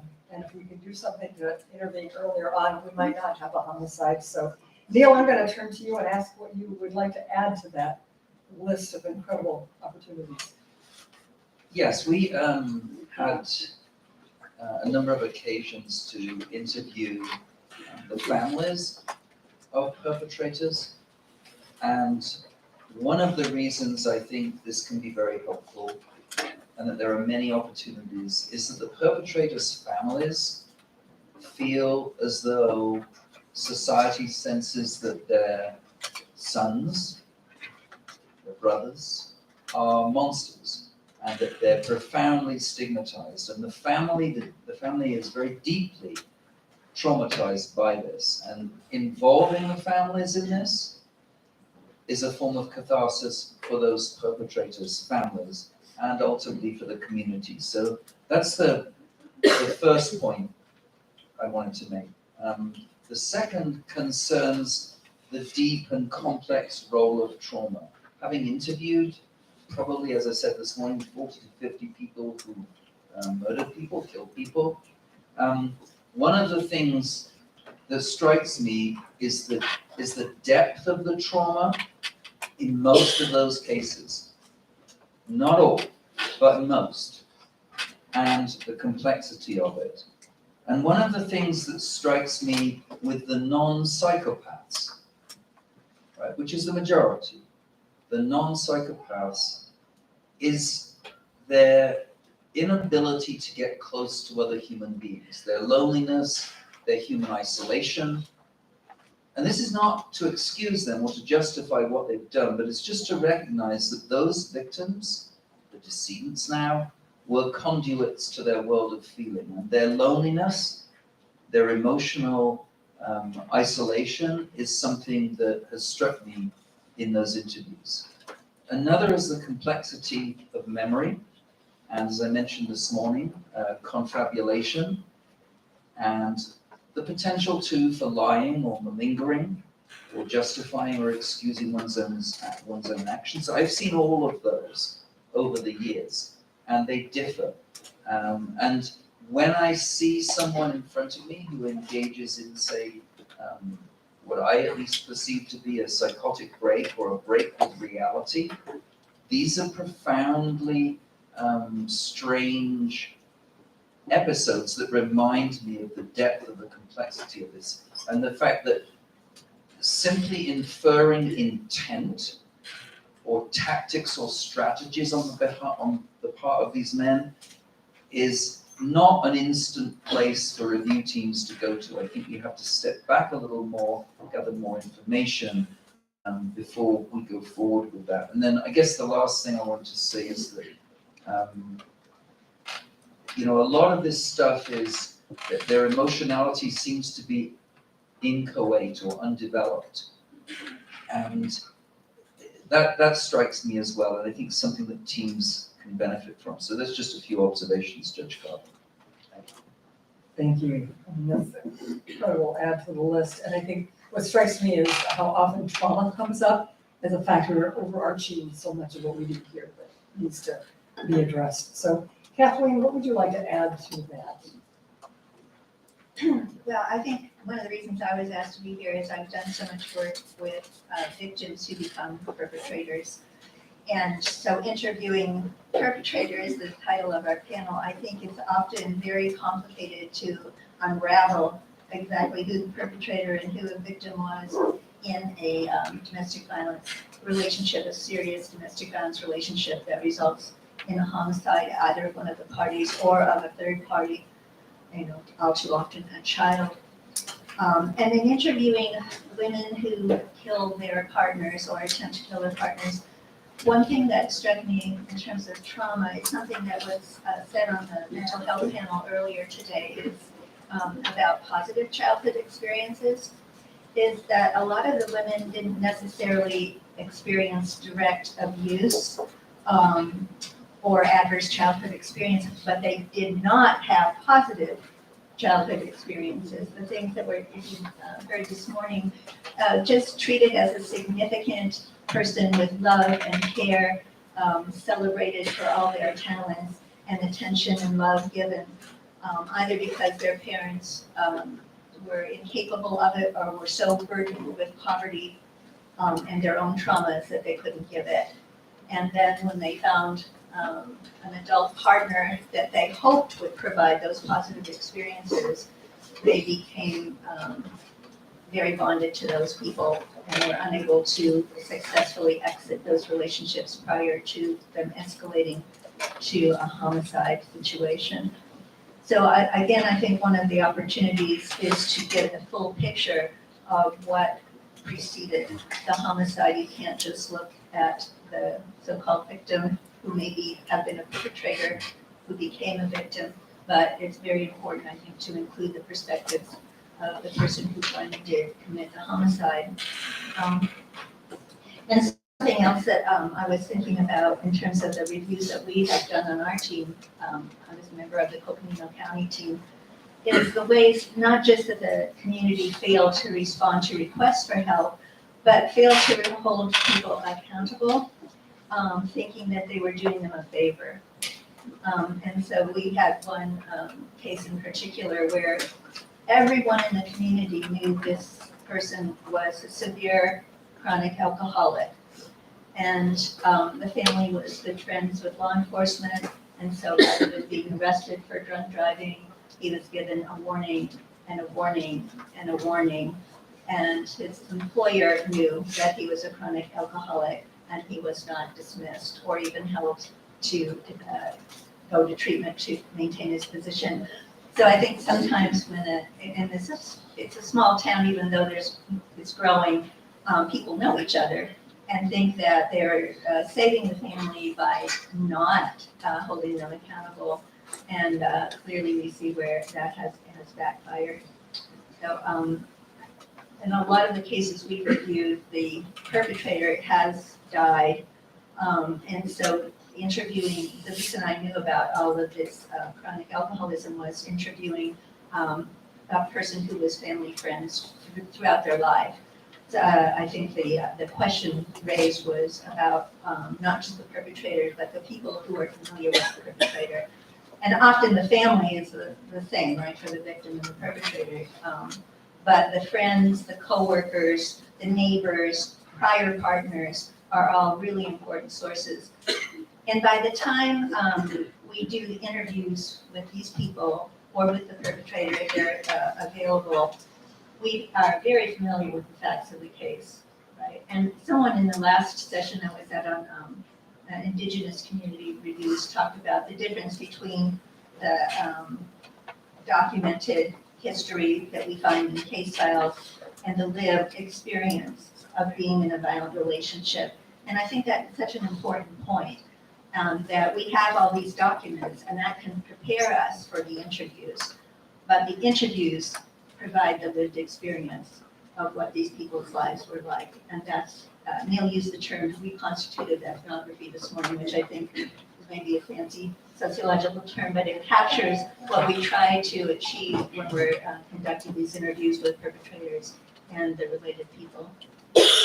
Thank you, Kathleen. And I think you've touched upon something, we always sort of look at what the systems do and how people engage systems, but I think we also need to be thinking about, are we looking at our communities and the non-official systems to engage people to help us as communities become safer. So that's a very important point. James, I'd like to turn to you and ask you for your perspective on opportunities for engaging perpetrators, what we can learn from that and how it can be useful. Are there differences in the UK, or do you agree with everything our panel so far has offered, or what would you like to offer today? Thanks so much, and I'm hoping you can hear me okay. No, I mean, certainly I think I agree with what has been said, and my experience in the UK and England and Wales specifically is both researching reviews but also chairing them, including having interviewed perpetrators. And yeah, absolutely what's been said about building that kind of case history, understanding perhaps the pathway to that, the death event and the role of agencies or interventions of agencies is really valuable. And I guess that what I really wanted to emphasize though was that sense that certainly, which I think is coming out from the other answers too, is that it helps build a more rounded review, and it moves us away from whether or not we successfully actually engage the perpetrator, and that might be something we come to, certainly in the UK, when perpetrators are approached, they often choose not to be involved. But even if we don't engage them, I think what it helps us do is try and move away from having a very two-dimensional view of perpetration. I think Neil referred to how we often kind of monsterise perpetrators. It gets the review panel starting to think about them as a person and what might actually be happening in their lives. And I think that's really important and valuable to generate useful learning. The other thing I suppose I'd add is I think it helps us address some of the issues with criminal justice framing as well. So oftentimes, certainly if you think about media reporting, a trial, for example, it's very much from a perpetrator's perspective, but kind of solely really through their defence normally. And so I think a review, if it engages a perpetrator, might be able to do that in a different way. And interrogate that perhaps slightly differently. But it also helps us think about what the learning may be. So certainly in England and Wales, often the response to domestic abuse is more criminal justice responses or more interventions. And while that has its place, I think thinking about this more broadly, including people's pathways, helps us think about things like education, health, social care, and take a perhaps broader perspective to what interventions might look like in the future, in particular prevention. Thank you. And I think you sort of loop back to what Kathleen was talking about in terms of looking at the history and engaging and finding what services along the way might be helpful. So that's really an important contribution there. Neil, can I turn to you for a moment? Can you talk about, in your experience that you've had, what's the prospect of involving perpetrators? How is that viewed by others? Like involving perpetrators, their families or their coworkers. How is it viewed, and what are the implications to a review team of doing that? How is it viewed by others who are looking at what your work is?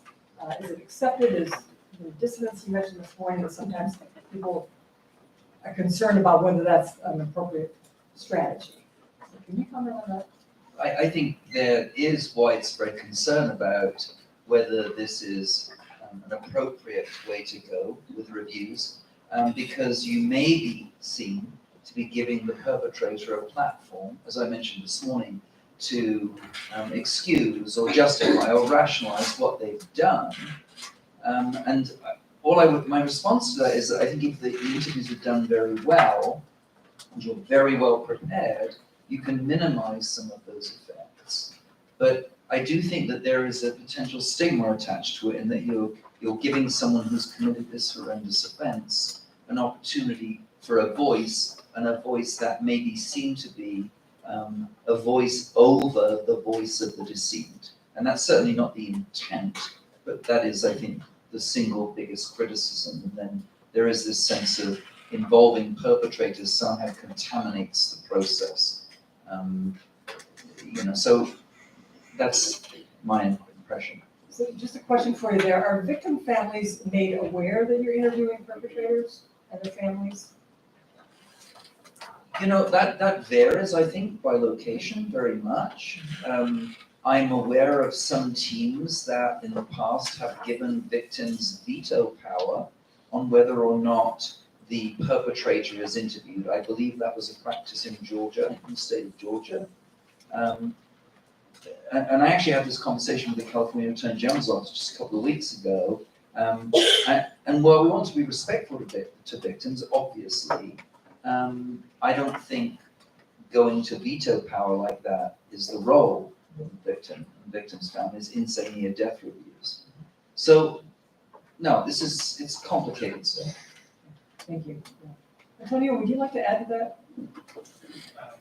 I would just like to say that in Portugal, we started with not hearing at all not hearing at all victims, not hearing at all family members. You do remember that. And I bring up the elephant metaphor that Neil told us, and we faced that in our team, that there were a lot of missing information, and we were forced to start it with family members, acquaintances, proxies, professionals that deal with the family, and then I will read what we wrote in our guidance regarding involving perpetrators. This is in our guidance. The hearing of the aggressor should be conducted whenever it is considered necessary for a better understanding of the facts that occurred, the history and the dynamics of violence after an initial collection of information. The team recognized the importance of hearing the aggressor's perspective as a part of their investigation process. This approach allows for a more complete understanding of the violence dynamics, insight into the aggressor's mindset and motivations, identification of potential risk factors and patterns. So we only review cases that after a final appeal, it's not possible to appeal, so it's closed in justice. So the perpetrators that we already interviewed were in prison.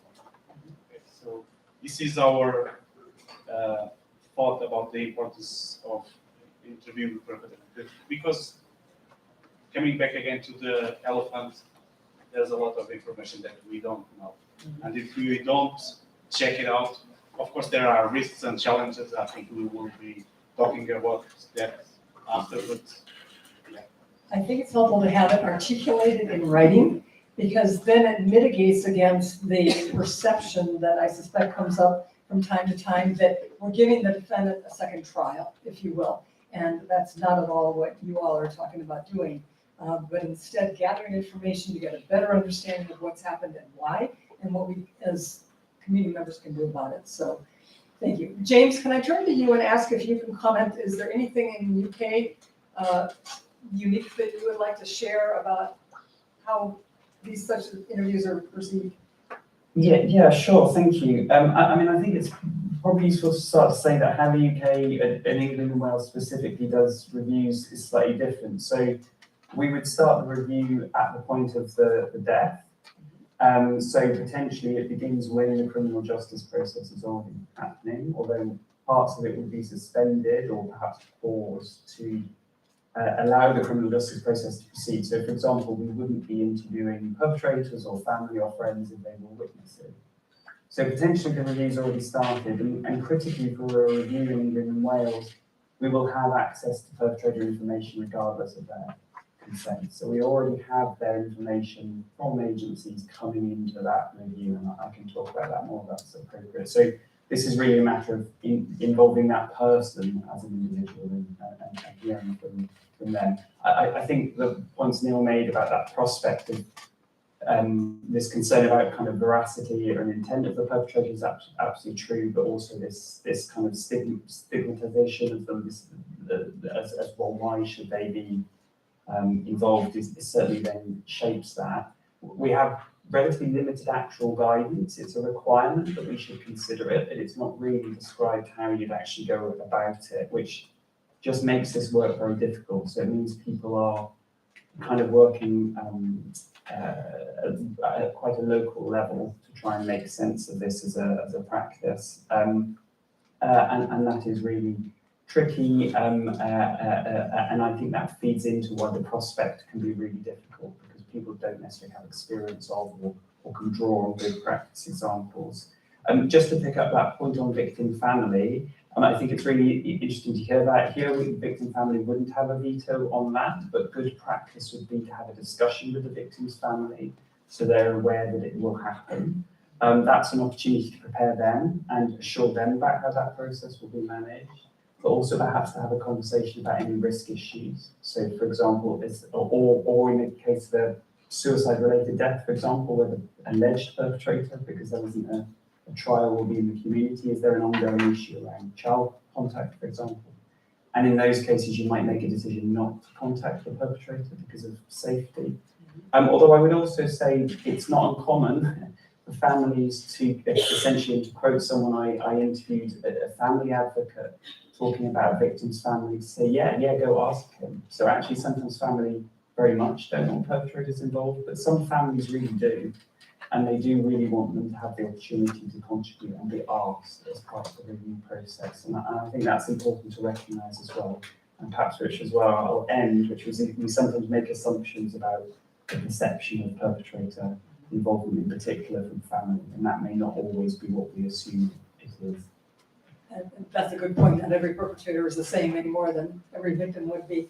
And you've raised a couple of things that I think we're going to be discussing tomorrow on our international panel about how the differences in reviews happen.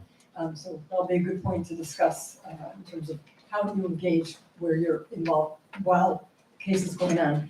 Let's turn, if we can, to some of the challenges in involving perpetrators. Antonio, can you tell us about some of the challenges that you've experienced in, whether you're aware of, involving perpetrators in this process?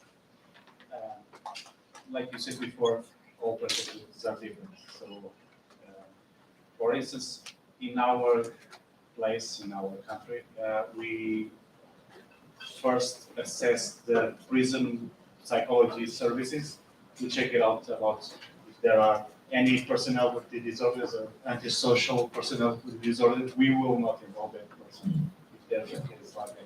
Because if he has that diagnostic, he will not be involved in rehabilitation programs regarding perpetrators of domestic violence. That's reason. So I think involving perpetrators,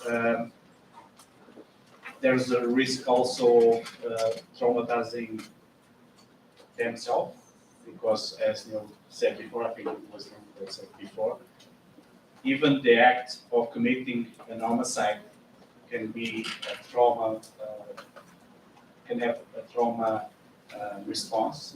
And if they are not being dealt with that in prison, we should take care of them. So we know that they are not taking care of mental health issues. We will not address them. We'll try to find out another way. So we don't have, like I told you, we don't have the involvement of perpetrators before the case is closed. So we don't have the danger of having step on criminal investigation. So it's closed. But we try to benefit the most from that interview. So the access to services will be a challenge. Also, sometimes we can have information from the perpetrator, but we cannot have the confirmation from the services that they look for. It can be a false claim, it can be true. So that's a challenge that we try to balance after. We have to have a trauma-informed approach. We try that our team have trauma-sensitive training to have a better answer to the interviews. And safety protocols, of course, even if they are in prison. So that's what I have to say about it, I think. And of course, the reliability of the information, assessing the truthfulness of completeness of aggressors' accounts. So that's the main issues. Thank you. So James, you talked about some of the challenges already Are there other challenges you would add to the list in terms of involving perpetrators? I think possibly that issue that has been just touched on in terms of access and when and how to access someone, including at which point. So again, although we would have likely already had perpetrator information, we wouldn't engage with them until after the trial. But determining whether and how to do that is actually quite tricky. So in the UK, that would normally be by going directly to the prison governor in the first instance and then negotiating access to that route. I guess the issue of support is a real challenge. We're reliant on whatever the prison has in place to support that individual. But if we're talking about the perpetrator's family, access to them for specialist provision is pretty tricky. I know ADVA has supported families of perpetrators in the past, but I think lots of people would assume support wasn't available, and so that perhaps isn't something that would be explored. But nonetheless, that kind of question of care for everyone involved in that process is, I really think, important. And I guess for me, the emphasis would be on what's an ethical approach to engaging someone in an interview, recognizing some of the complexity of the specific work, but also treating them as someone to whom you owe a duty. But also the question for the staff involved. So in the UK, it's likely to be the chair of the review who does the interview, but we don't really necessarily have a very consistent approach to necessarily their skills and experience to do that work. And I guess that the last thing I'd end on, I suppose the challenge for me is obviously it takes us back to that point about why is someone doing this, and they may have an intent which is problematic or which we don't really understand, and we have to kind of work with that. But that means we triangulate their information, and I think we need to triangulate. The challenge is triangulating perpetrator information specifically and some of the unique facets of that, but also remembering that we should be triangulating everyone's information when it comes into review. So we're kind of responding specifically, but we're not exceptionalizing perpetrators in that way, if that distinction makes sense. And I think that's an important principle to hold to as well. That's great, and I think, in anything, triangulated with layer after layer, so thank you. Steve, I'd really like to hear from you as a defense attorney, what your thoughts are on involving perpetrators. So let me start by talking, kind of going back to what we talked about as far as opportunities. I look at this, and my experience is 20 years of dealing with DV, defendants, and on a misdemeanor level. And there have been people who have gone on later to commit a homicide. That said, I think what people don't understand is that these two people, they're in a love relationship. Okay, so you guys are doing if you're doing fatality review, you're doing a deep dive into the human condition. We're all kind of forgetting about this. We're talking about research. I mean, this is like probably, we're talking about like Joseph Conrad type stuff, like deep dive into how us, humanity, okay?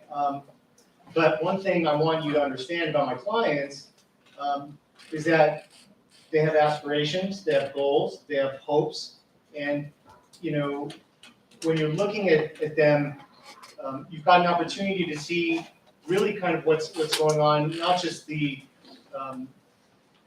approach of looking at it from the power control perspective, but actually the powerlessness of a lot of our clients. Because that's what I see more than I see some sort of heavy exertion of power and control in a lot of these relationships. And you have an opportunity to look at what goes beyond situational violence, what gets you to that point of something much more significant. So that's what the opportunity affords you. But I would have to say that if you don't involve perpetrators or their families in the fatality review process, you're just missing half the picture. It doesn't make any sense to look at stuff without looking at kind of motivations and history. And when you're looking at timeline, you're already building up that wealth of knowledge about the situation. So you really have to look at the timeline, I think, from the beginning, and look at all of those things. But as far as challenges, and I know the question is what are some of the challenges involving perpetrators. First of all, with clients, you have to wait until at least in the US, you should probably wait until the case is done, all of the appellate remedies have been exhausted. And you're gonna be waiting for a while before you get the real input from the perpetrator, because any attorney is not gonna, want their client to be, talking about it until they've exhausted every single appellate remedy.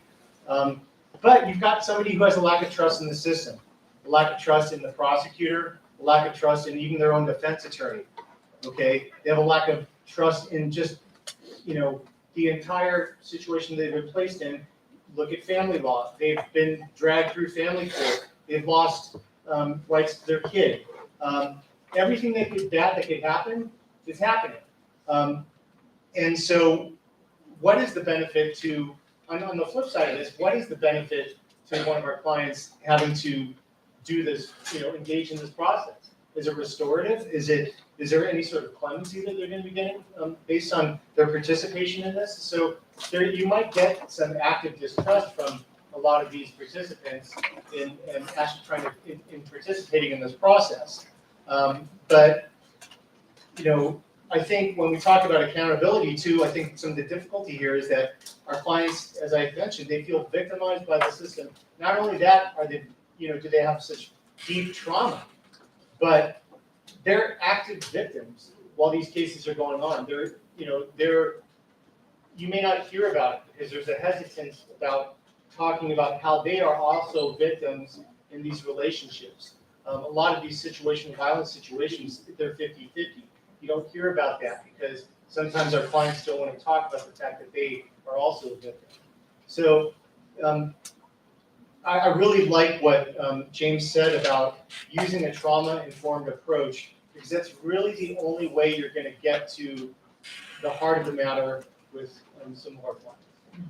And I think that feeds off of this morning where we learned so many people who commit homicide have been traumatized as children for any number of levels, so thank you, appreciate that.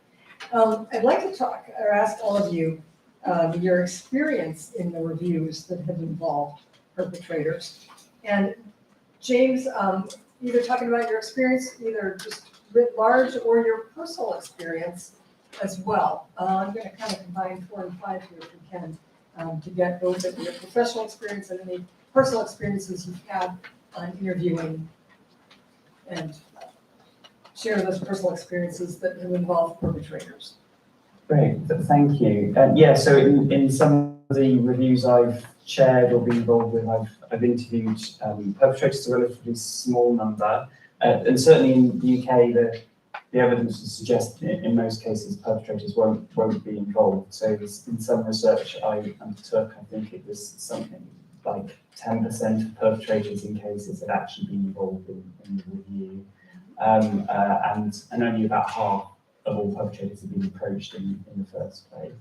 But certainly my experience, I suppose, would reflect a lot of the discussions we've had already. So regardless of actually how that individual was approaching the review, their intent or kind of veracity, potentially they can just give you some practical information and confirmation of details that you were looking for, and fill in some perhaps blind spots in your information. But potentially, I've been able to explore it with individuals, their contact with services, their response to specific incidents, and try and get a sense, at least from their perspective, about what was happening, and that adds to a real richness. I guess in doing that, and going back to that point of being triangulating information, is being aware of the possibility, of course, that they might be presenting a particular narrative and the risk of further perpetrating it effectively by perhaps victim blaming or whatever you might be concerned about. But even then, I think that narrative can be really helpful. It understands, you get a sense of, perhaps quite viscerally, what they might have been like or how they might have interacted with someone. So they have been very powerful experiences. I would say on a personal level, they've also been very powerful. So just that experience, if you're not used to it, going into a prison, meeting someone in a very controlled environment, is really, potentially very different and something you need to prepare for. But the one thing I'd end on is that there has been a real difference in my experience of interviewing intimate partner homicide perpetrators and adult family homicide perpetrators. Just some of the differences in terms of how they might be interacting with you or their experiences really came to the fore, and particularly the question of the intersection with their other family members. So in the case of an adult family homicide, which we would review in England and Wales, they're obviously both the victim and perpetrator. So there's a complexity there that really can make the interview process even more challenging, perhaps, to work through. Can you elaborate just a little bit on that for us? So I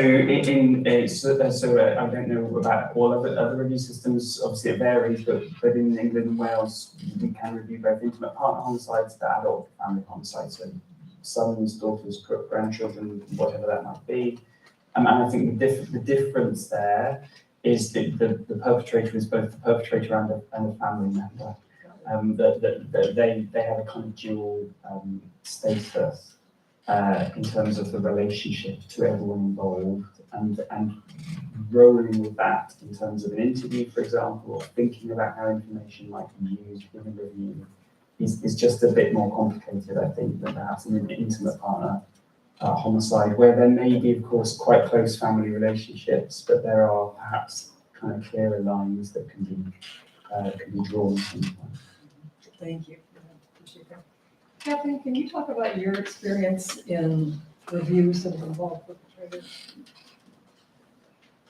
Yeah, I guess I did want to say something about the challenges, though, that to kind of bring it back down to a very practical level, is especially for people that are just starting teams or revitalizing their teams, is how important it is to have people on the team that are trusted in the community. Whichever community it is that you're going to. It may be a racial ethnic issue, it may be a class issue. It may just be that many people who are involved in the criminal justice system, like Stefan said, they feel victimized by that system, and they view anyone coming from an agency that's associated with the government as untrustworthy and potentially causing further harm to them. So on our team, we've had someone from the beginning who is so well known in the community. She's just a pillar of the community, and people love her, and she is well trusted, and she can open, the people who know her are nodding their head. She can open doors that others of us could not, because we're not known to that community, and so that I just think that's a really important thing. And the other thing about that particular person is she also has really good connections in the criminal justice system, because it's a pain in the neck for the prisons to have us come in, because they have to deal with us being there and the security. And so oftentimes it's like, well, not today, or not next month, or not 2 years from now. But again, the person that has good connections can open those doors and get approval for you to get to the prison, because you don't want to have to be just fighting, show up at the prison that you've driven 2 hours to get to, and then you're told, no, sorry, you can't get in today. But in terms of my experience in reviews, the most illuminating have been where we can interview the victim and the perpetrator, and that's only possible if the victim is still living, right? So we do near deaths in Arizona, and I think quite a few states, as Neil said this morning, have near deaths.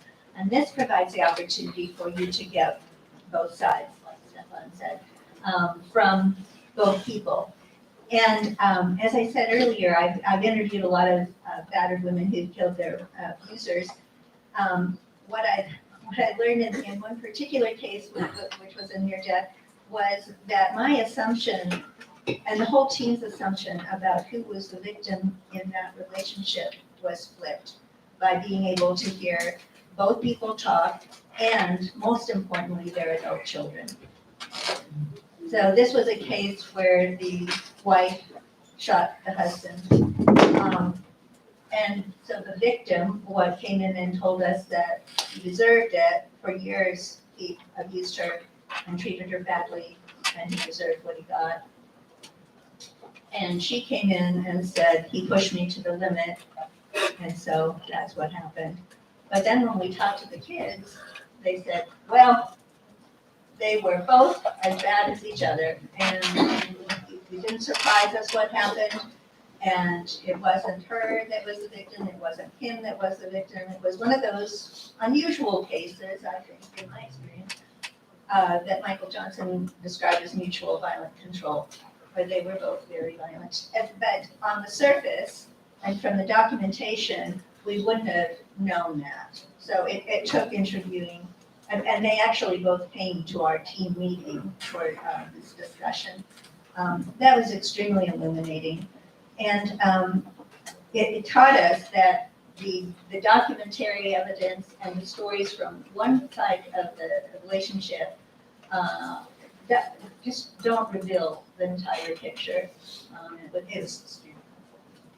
That's fascinating to have the near-death interview process. And I just wonder how many teams are doing that kind of work as well to examine what can happen. So, yeah, that's incredibly illuminating. Thank you. Steve, do you want to talk about your experiences? Yeah, based on the practice that we have in Tucson City Court, And you're a DV court. I'm in a dedicated domestic violence court that is one of the mentor courts in the United States.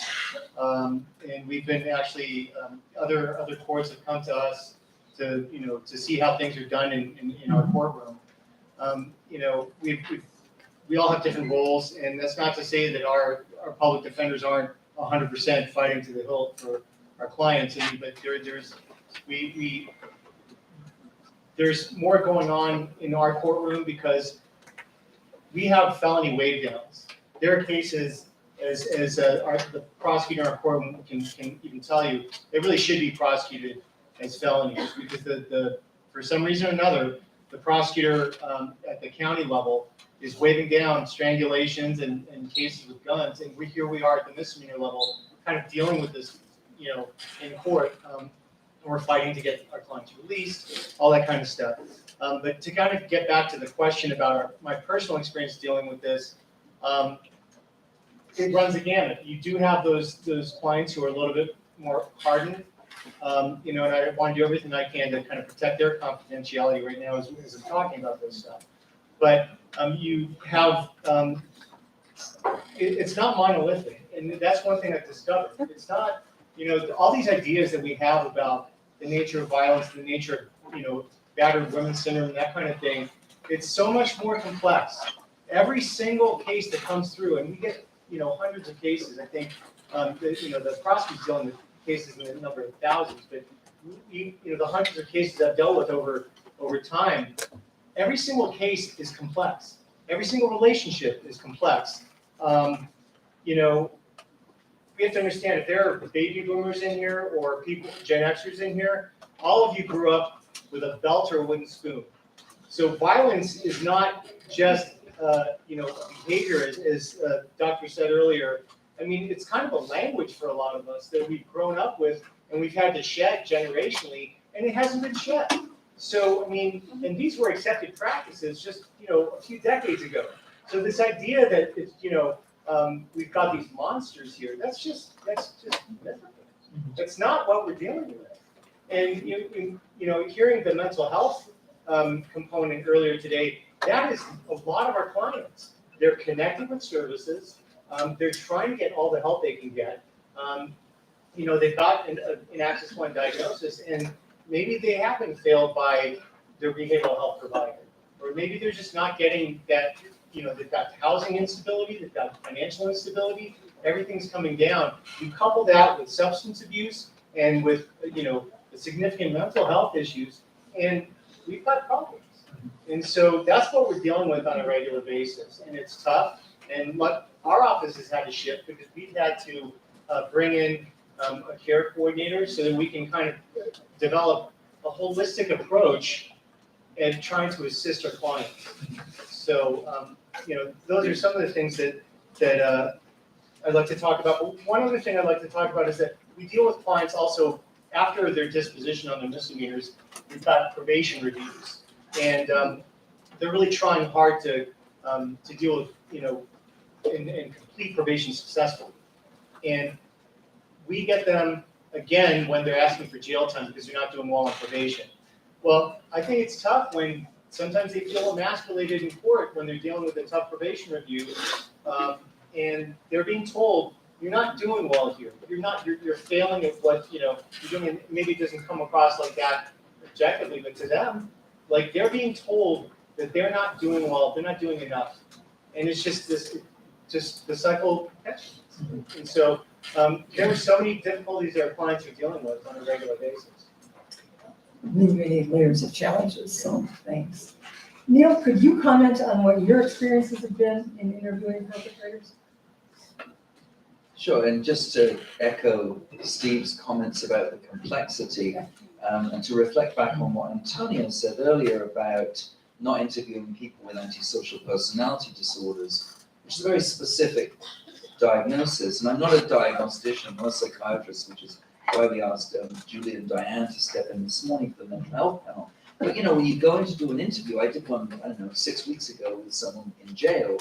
And apart from the fact that I spent 7 hours with this man, and it's exhausting, first of all. So anyone who does this work needs to know that this is no cakewalk.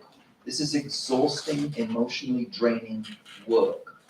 But the complexity is just incredible. I mean, you've got opposing forces, whether it be the prosecution or the defense, tiptoeing around whether someone actually has this diagnosis or that diagnosis. The tests are interpreted differently around the malingering scale. Is this person lying? Are they not? And Julie's nodding her head, but I mean, that SIM scale, is it a 6 or is it a 7 or what the threshold is? And the researchers fighting, and you're going in and you're listening to this stuff. And yet you've got an offender in front of you who appears to be a psychopath, just in terms of my lay assumptions about this stuff. But then on the other hand, you've got an offender who can't remember genuinely, it seems, what happened with the killing, who's been so traumatized in their lives by their sexual abuse, well-documented sexual abuse. Multiple layers of trauma that impact memory, that contribute towards dissociative amnesia. So you've got all these different forces operating within an interview environment. So the complexity at the level of the homicide review is really something. And then I just want a couple of practical notes. The report out. I interviewed a man, I shouldn't say which state, but I interviewed a man once who clearly, blatantly killed his wife. Clearly. Abused her over a long period of time. He sat there for hours rationalizing his behavior to me. And I was with a colleague at the time, we did the interview together, and we were driving back, and my colleague said to me, well, we just got to tell the team that this is just BS.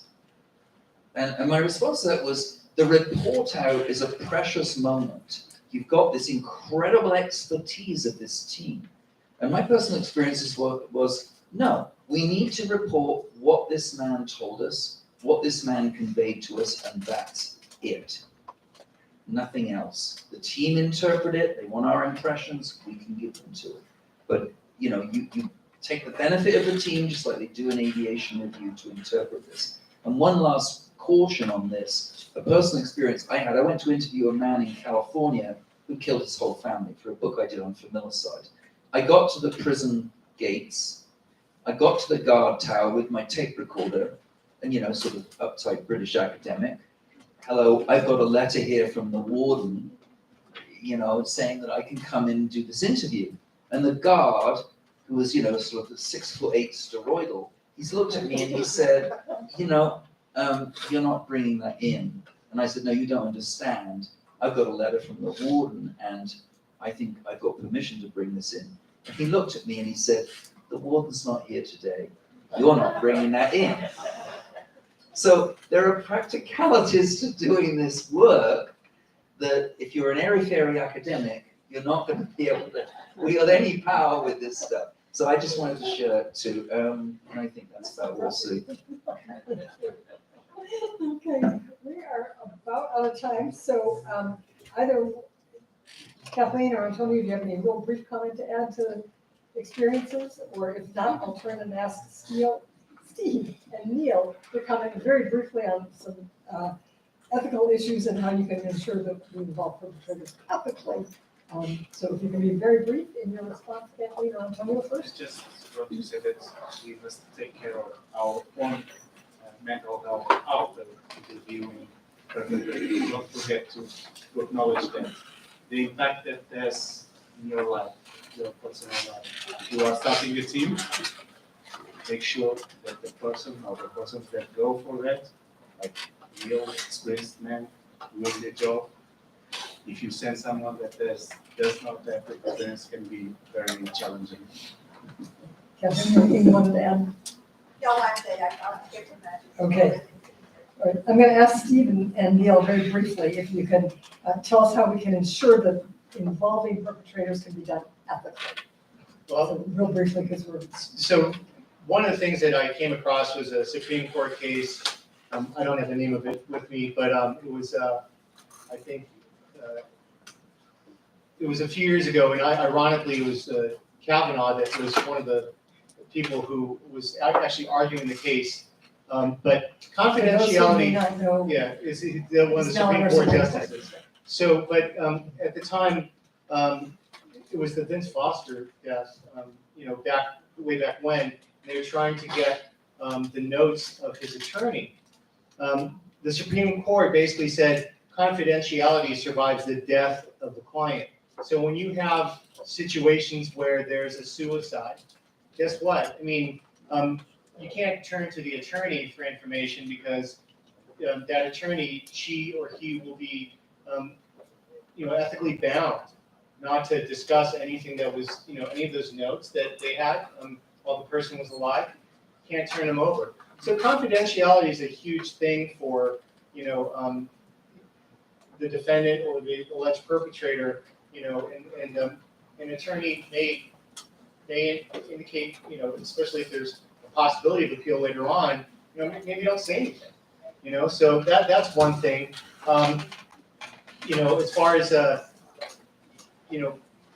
one thing that we always have to do as attorneys is honor client objectives. So if the alleged perpetrator doesn't want to talk, that's that. So confidentiality and client objectives and those things are kind of a huge thing. Now I know that Dr. Wetzel can probably talk about with the families it's a little bit different, but it's just in my experience with the clients, we kind of there are lines that are drawn and you have to be careful. Sorry about that. Just a quick word. I think we have to treat offenders who've killed ethically if we're going to talk about ethics in fatality review. If we're going to talk about trauma and the importance of it, then we have to treat them ethically. I'm absolutely in favor totally of what Steve just said. I think that, we have to shield them, we have to act legally in accordance with statute. And if that closes things down, then it does. One last point, if I may. If you interview these folks in prison over a long period of time, you don't have the luxury that a therapist might have of weekly sessions for, say, 50 minutes, where trauma unfolds over a long period of time, where, if I can put it crudely as a non-therapist, you sort of let that negative juice out slowly and in a controlled manner. You're in prison, you're in the medium, and you're there, and it's intense, so you have to be very careful about how you do that. You have to, these are life history interviews, and they unfold over time and ethically, and you have to be aware of the trauma issues. Thanks. Thank you. Thank you. Well, we've had some great conversation from the panelists here. We'd like to open now for the last 30 minutes for any questions that Amy is here right off with a question that you have. So are you going to pass the mic? Okay. So Mark told me there was a green ball we get to throw around.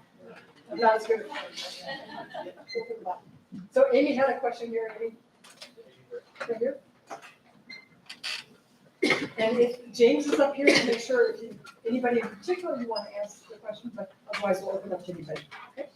Can you talk about how you approach perpetrators who have been convicted, how you kind of get their buy-in for the interviews, what kind of things you say to them, how you explain the process and what the outcomes are, just to get their buy-in, because I think once I talk to them, I understand, but it's getting them to talk to me that I think that I'm struggling with.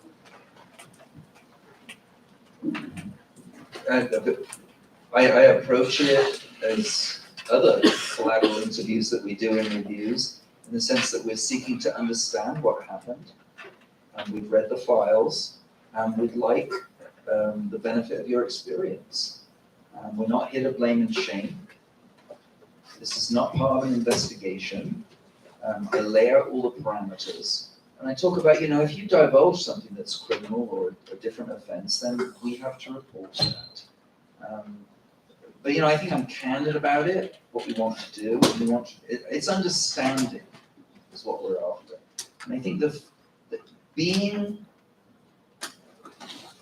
comfortable in that environment is important. And Kathleen said this earlier, is like, you need to pick people who are comfortable going into, say, a prison environment. I know James has talked about this too. So it's not for some people. I just want to emphasize somebody else said this earlier, and I wanted to emphasize it, is because people in prison don't necessarily have a good grasp of the entire legal process, you have to make sure they don't think this is going to benefit them in any way. Sometimes people think, oh, maybe this will help me at my parole hearing. No, it's not going to help you at all, and you have to make sure they know that. Critically important to be honest and straightforward, but, so Ray? Hi. So after you finish your interviews, you close your case review for this particular fatality. What do you do with that information? You write a book, but what can we as advocates and people that work in the field, will that come to us as a tool, as a model, and then what can we do with those results?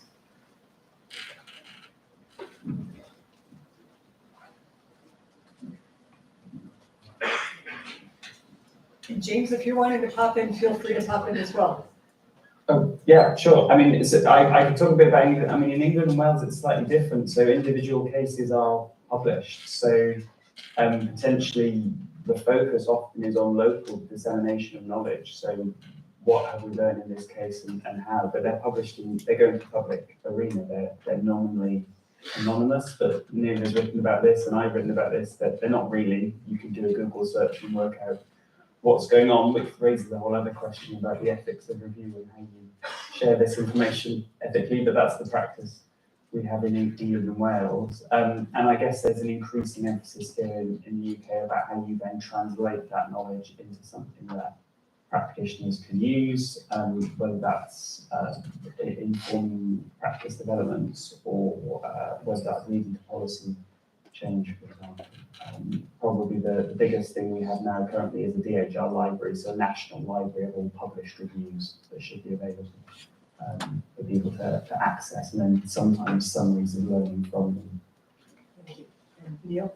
I think learning about the mindset of perpetrators and how we might translate that into our safety planning. And I think I made this point this morning, or I can't remember, it's been a long time. You talking with perpetrators, it's amazing what they've kept hidden and secret. And it's amazing the way sometimes they've navigated systems and the disconnect between what they think was going on and what the decedent communicated was going on are like night and day. And I think there's a lot there. And you mentioned, writing books is one thing, and most people don't read those books. But, the reports that these review teams put out and the knowledge that victim advocates acquire at the table, fatality review team, and victim advocates are such a critical component of review teams. I mean, and they can take information back to their communities for safety planning. One of the things I said this morning about risk assessment is that, we have this false sense that these risk assessments can predict outcomes and they can triage. And they can't. They can help us triage a little bit, but we can't predict. We can't know what's going on. So the skilled advocate has to take that information and convey it in a way to victims without alarming and paralyzing or feeding the trauma that they've already got. It's often very deep. So how do you do that? How do you alert people at the same time as not alarming? And that strikes me as a real art form. And skilled advocates, senior advocates, can often do that. I don't know if that makes sense, but That's good, thank you. And we have a question up here. Ready? Over here. One up here, and then we'll go. Why don't you grab that one while you're in the back, and then we'll come up with it. That's your sir. Somebody had, go ahead. I would have a concern about the possibility, because you're gonna be probably obtaining information that wasn't known before. I mean, if I'm a person that's convicted of killing involved in a femicide, and if I'm telling you about my childhood, if my parents are telling me about my childhood, and about other things that happened, and I'm in the appellate process, I might be wanting to bring you along for incompetency of my counsel. I think if there's any way, and I'm not saying this in a pejorative or disrespectful way, I mean, if I'm facing a criminal sanction, and if I can possibly use you in some way, I will. I mean, that's human nature and everything else. And it's not uncommon for defendants to try to pit themselves between they and their attorneys. And the other thing I would suggest to you, and again, I'm not being disparaging, that there's a difference probably between public defender clients and other private attorneys, because the public defender client, in my opinion, is dealing with a more difficult client because they have more things going on or had more things going on.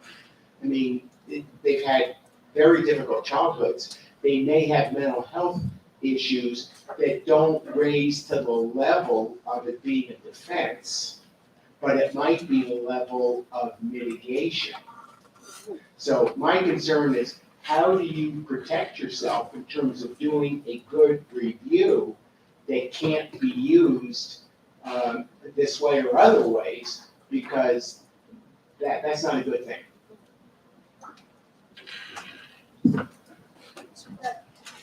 Well, that's why we don't do them until all appellate issues are resolved, and that's why Stefan said it may take a long time. Yeah, there's a possibility, and any good attorney will usually discourage their client from participating in anything prior to the resolution of any possible You're still bouncing around. I mean, there's really no such thing as finality in very, very serious cases.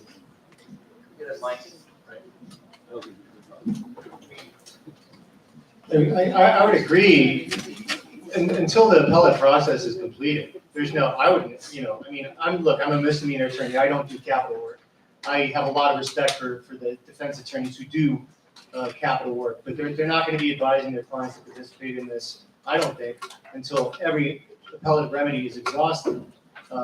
That said, a lot of the information, I don't know if this answers your question, but a lot of the information about childhood and that kind of stuff is already the great work that's being done by mitigation folks in defense attorney offices is huge. They're basically already going to families and finding out all this information to get information that's going to help their clients during sentencing or in the appellate process. And so,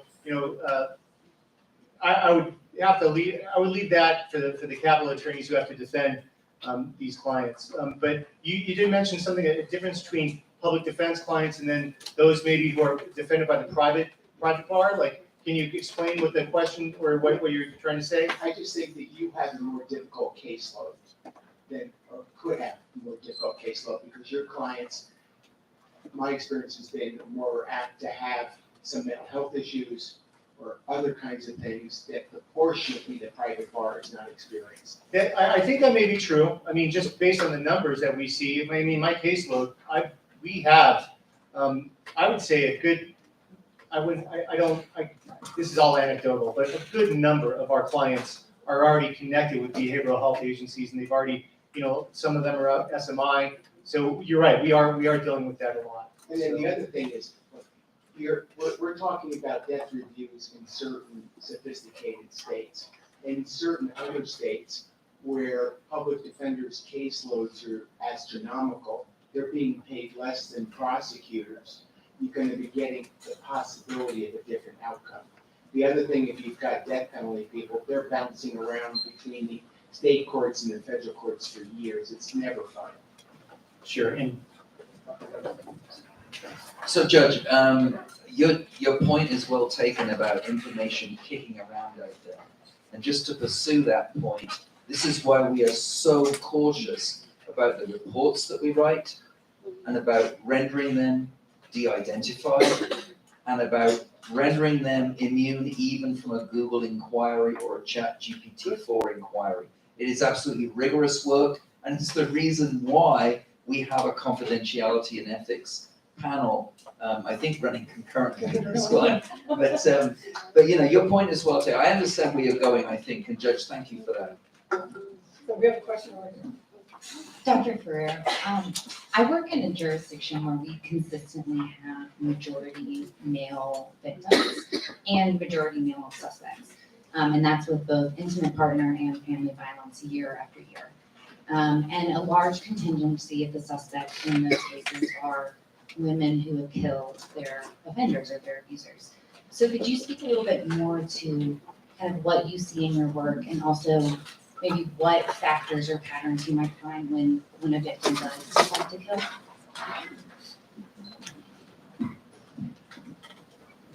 Yeah, thanks for that question. I did want to talk more about that.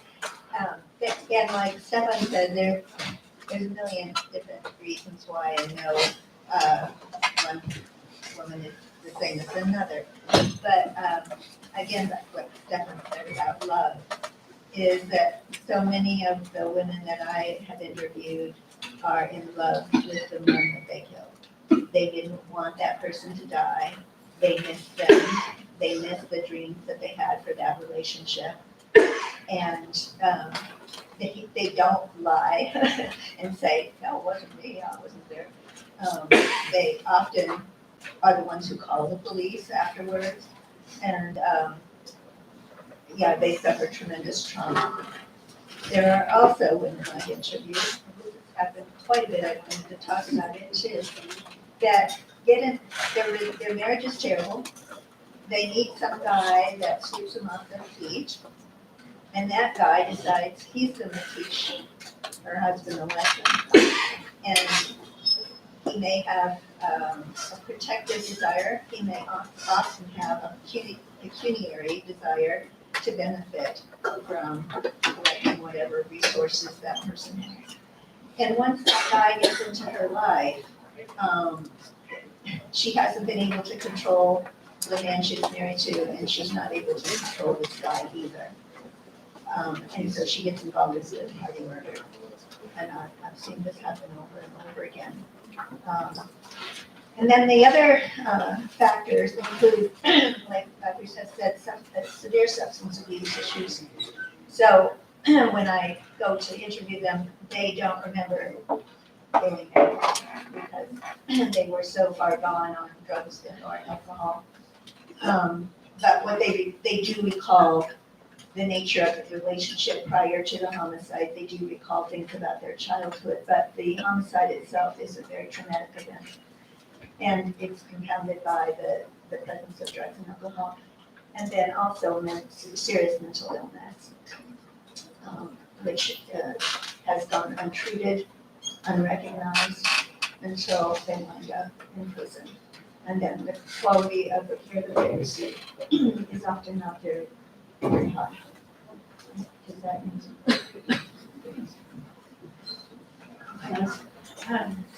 I am a survivor and also an attorney family law and criminal defense. I represent many people in, family law environments, and also I represent batterers. Why? Because the women usually hire me to represent them. So I've learned a lot, but I also have, in my office, you can come to me and talk about anything. So I have women who want to drop off all their evidence in case they're murdered. And I have them sign a form in my office. I just created it myself. I don't think this is circulating. I'm just trying to give an idea about what do I do with this information. She doesn't want it out there, but she tells me this stuff. And if anything ever happens to me, I want you to, turn it over. So I dealt with that for a while, but I also have information from batterers who want to get help. And so I had to get another little form that the only way I'll disclose that information is if they die. So I've got stuff. And so I'm just saying that might be helpful information. And it might be, I don't know if it's good practice or not as an attorney,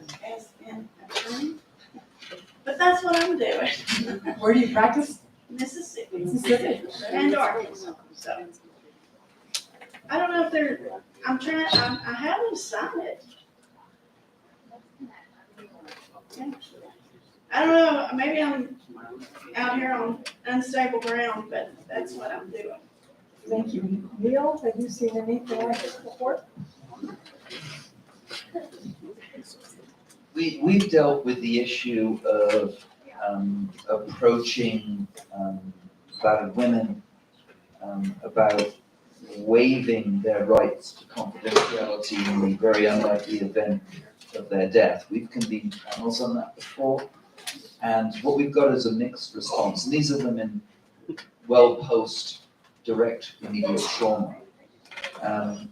And some want their information shared on death, some don't. Some would like shelters to offer a waiver of information. Some might even like attorneys to offer waivers. I'm not suggesting that's what shelters should do, is to offer them. I'm just saying we've had those conversations. But these are complicated issues. These are things that review teams need to think about. For example, if such a waiver is stated, is it notarized? Is it legally valid? These are questions for the team. But that's about the extent of my experience with those issues. Actually, you know what?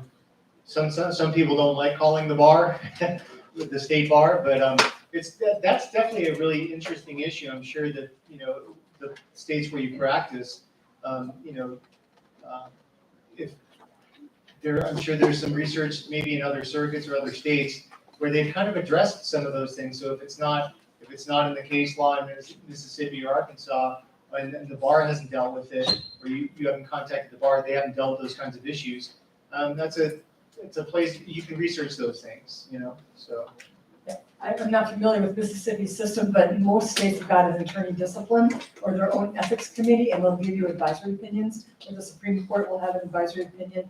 But it's a tricky issue, but it's very creative and interesting to see how we might share that, so, thanks. Ray? Oh, sorry, Antonio? Can I just add something? It's nothing related to the US, of course, it's my clinical practice. I received some people, my clinical practice, and when they shared that with me, and in Portugal, domestic violence is a public crime, so everyone should report it, even if the victim doesn't want to. But as a clinical psychologist, I have confidential issues also.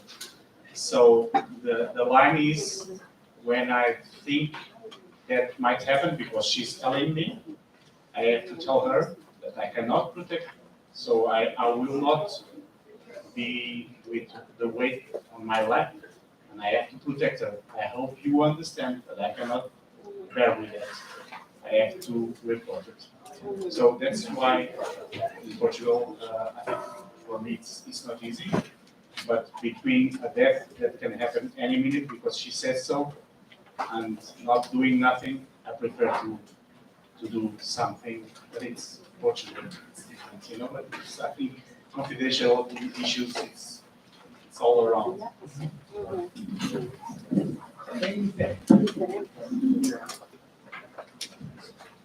And then we got one on this side there. Right, this is not necessarily a question, but more of a comment of stuff that we're trying to grapple with in Contra Costa, California. So going back to, and I think this ties to, what do we do with people who have committed harm, but it hasn't escalated to the level of homicide yet? And so going back to the judge's observations around public defenders and their caseload and also their role and how, difficulty of their clients. Here in Contra Costa County, we actually have a program that is run by the public defender called Alternative to Supervision, and is basically working with people who have been convicted of a misdemeanor domestic violence and who have scored a certain score on the ODERA score, which is a special tool, I think, used to predict recidivism. It has its pros and cons, but the importance is that they're connected to a social worker team in the public defender's office who makes sure that they work with each of these clients and that they complete their court-ordered requirements, so that may be including diverse intervention programs, which is how they call it in California. But it's also connecting them to the resources that they need. And I think that also calls us to think about the role of primary prevention. And how do we create, right, the conditions in society and at all levels, individual, relational, community, and societal levels, to prevent violence from happening in the first place and create the conditions that allow everyone, no matter what their backgrounds are, can thrive. And we see a lot of tension between prevention and intervention and primary prevention and secondary and tertiary prevention, and they're often pitting against each other, particularly around the issues of funding. And I think one of our key messaging in Contra Costa is that they're both important and they can't, while primary prevention is really important, harm is still happening. And so we need to work with both the victims and the perpetrators. And I really don't like those terms because it really just dehumanizes both, actually. But I'm using them just because of the common language here. So food for thought. That's excellent. So I think recognizing what we've talked about today, the need to intervene with everybody and be more systemic, more purposeful about how we engage. So, thank you. Question over here. Thank you. Thinking about one of the opportunities that were discussed of perpetrator involvement in fatality review, which is that improved or greater accountability at the individual level or at the systems level. If any one of you or all of you can provide some anecdotal evidence of improved accountability, like how has that been manifested, how has that been seen?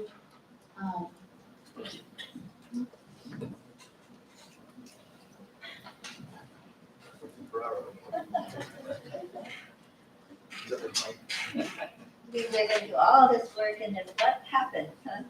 What good does it do? I mean, that is a really good question. I think part of it is that we, as communities that have effective fatality review teams, are communicating with each other. And in cases that we've reviewed from the past, it's been breakdowns in communication between the parts of the system, not just the criminal justice system, but the social service system, the school system, the faith system, where different people knew parts of the story, but they failed to communicate with each other. And the fatality review team and the process of reviewing the homicides allows people to come together and see where our communications go down. So like one thing that happened in our community is that the sheriff's office, the police department, and victim services started communicating on a regular basis. So the victim witness had a desk in the police department. So that things that they knew about and could be shared with the police department, things that the police officers could be shared with victim witness more consistently and effectively. So I think one benefit of it is just improving the coordination and communication between agencies that have responsibility for the safety of the community. In a country with very high levels of impunity, and I'm thinking about some Latin American countries at the moment, where the processing of offenders and the holding of offenders to account is very, very much lower. I think tightening up some of the things that Kathleen was talking about might prove incredibly helpful. So I think the reviews at that level could catalyze a reduction in impunity, very significantly given the very low levels of calling offenders to account in some of those communities. And with that, okay, let's take one more question and we are at our time. I just want to say that I've been sitting here trying to figure out what you would be able to use perpetrator input for to make recommendations.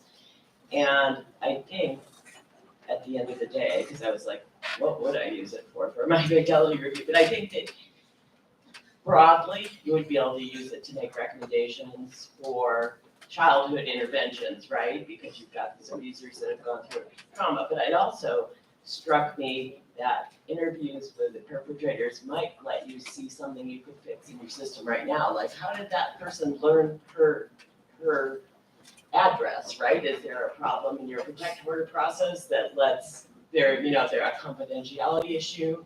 Or is there something in the process that could be quickly fixed? Or, a recommendation locally that led to this? And I think you might only be able to learn that from an interview with a perpetrator or their family, which, like I said, I was struggling here, but it struck me that I think, one, I don't have a problem with the global recommendations like childhood interventions, but I do think that if you focus them, you might be able to get that information that would impact your local system too. And I think, Judge, if you interview perpetrators a way out from the offense, after they've had a chance to benefit from some prison programs and some reflections, some will tell you how they worked a system. And that can be incredibly valuable. Some. Can I share an example if that's okay? Sure. Very briefly, the review I shared, and I sort of interviewed the perpetrator in prison, and it was to do with child maintenance, was the kind of trigger event, I suppose, and an application had been made for maintenance, and in terms of accountability, it's ultimately led to a change in the law in terms of how our child maintenance service works here, so they hadn't really got any risk protocols in place, or certainly not robust ones. But I guess the key point I wanted to make about the perpetrator is the perpetrator on this occasion agreed to meet with me.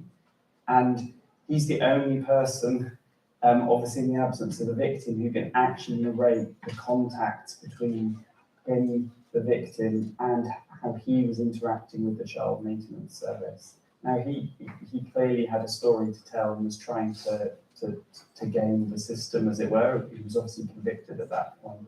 But that revealed really critical information about actually that interchange between him, the victim, and the child maintenance service by both those individuals. And we just wouldn't have had that narrative from any other source without that. And ultimately what we chose to do in the report was to kind of use his own words, but ultimately include a narrative that this is actually how we are choosing to review this and how we're treating And we were able to agree that with the victims, the family and the way they felt was done well. So, you know, it doesn't always happen, and it's actually relatively rare for perpetrators to be involved, but it can add a real depth, I think, to the analysis that otherwise we would have lacked. Thank you for that, James. I appreciate that. I want to thank James and the rest of our panel here. This has been an extraordinary conversation, and you shared some very, very important insights for us. I think all of us have learned a tremendous amount. So let's give our panel a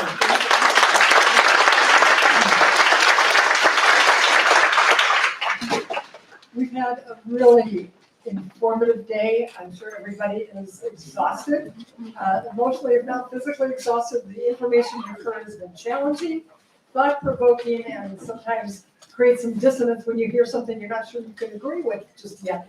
So to take care of that problem, we have a reception at 5:15 back at the PAC. Please come, just relax a little bit, have a soda, have a beverage of your choice, the sparkling tub, whatever you wish. We would love to see you there.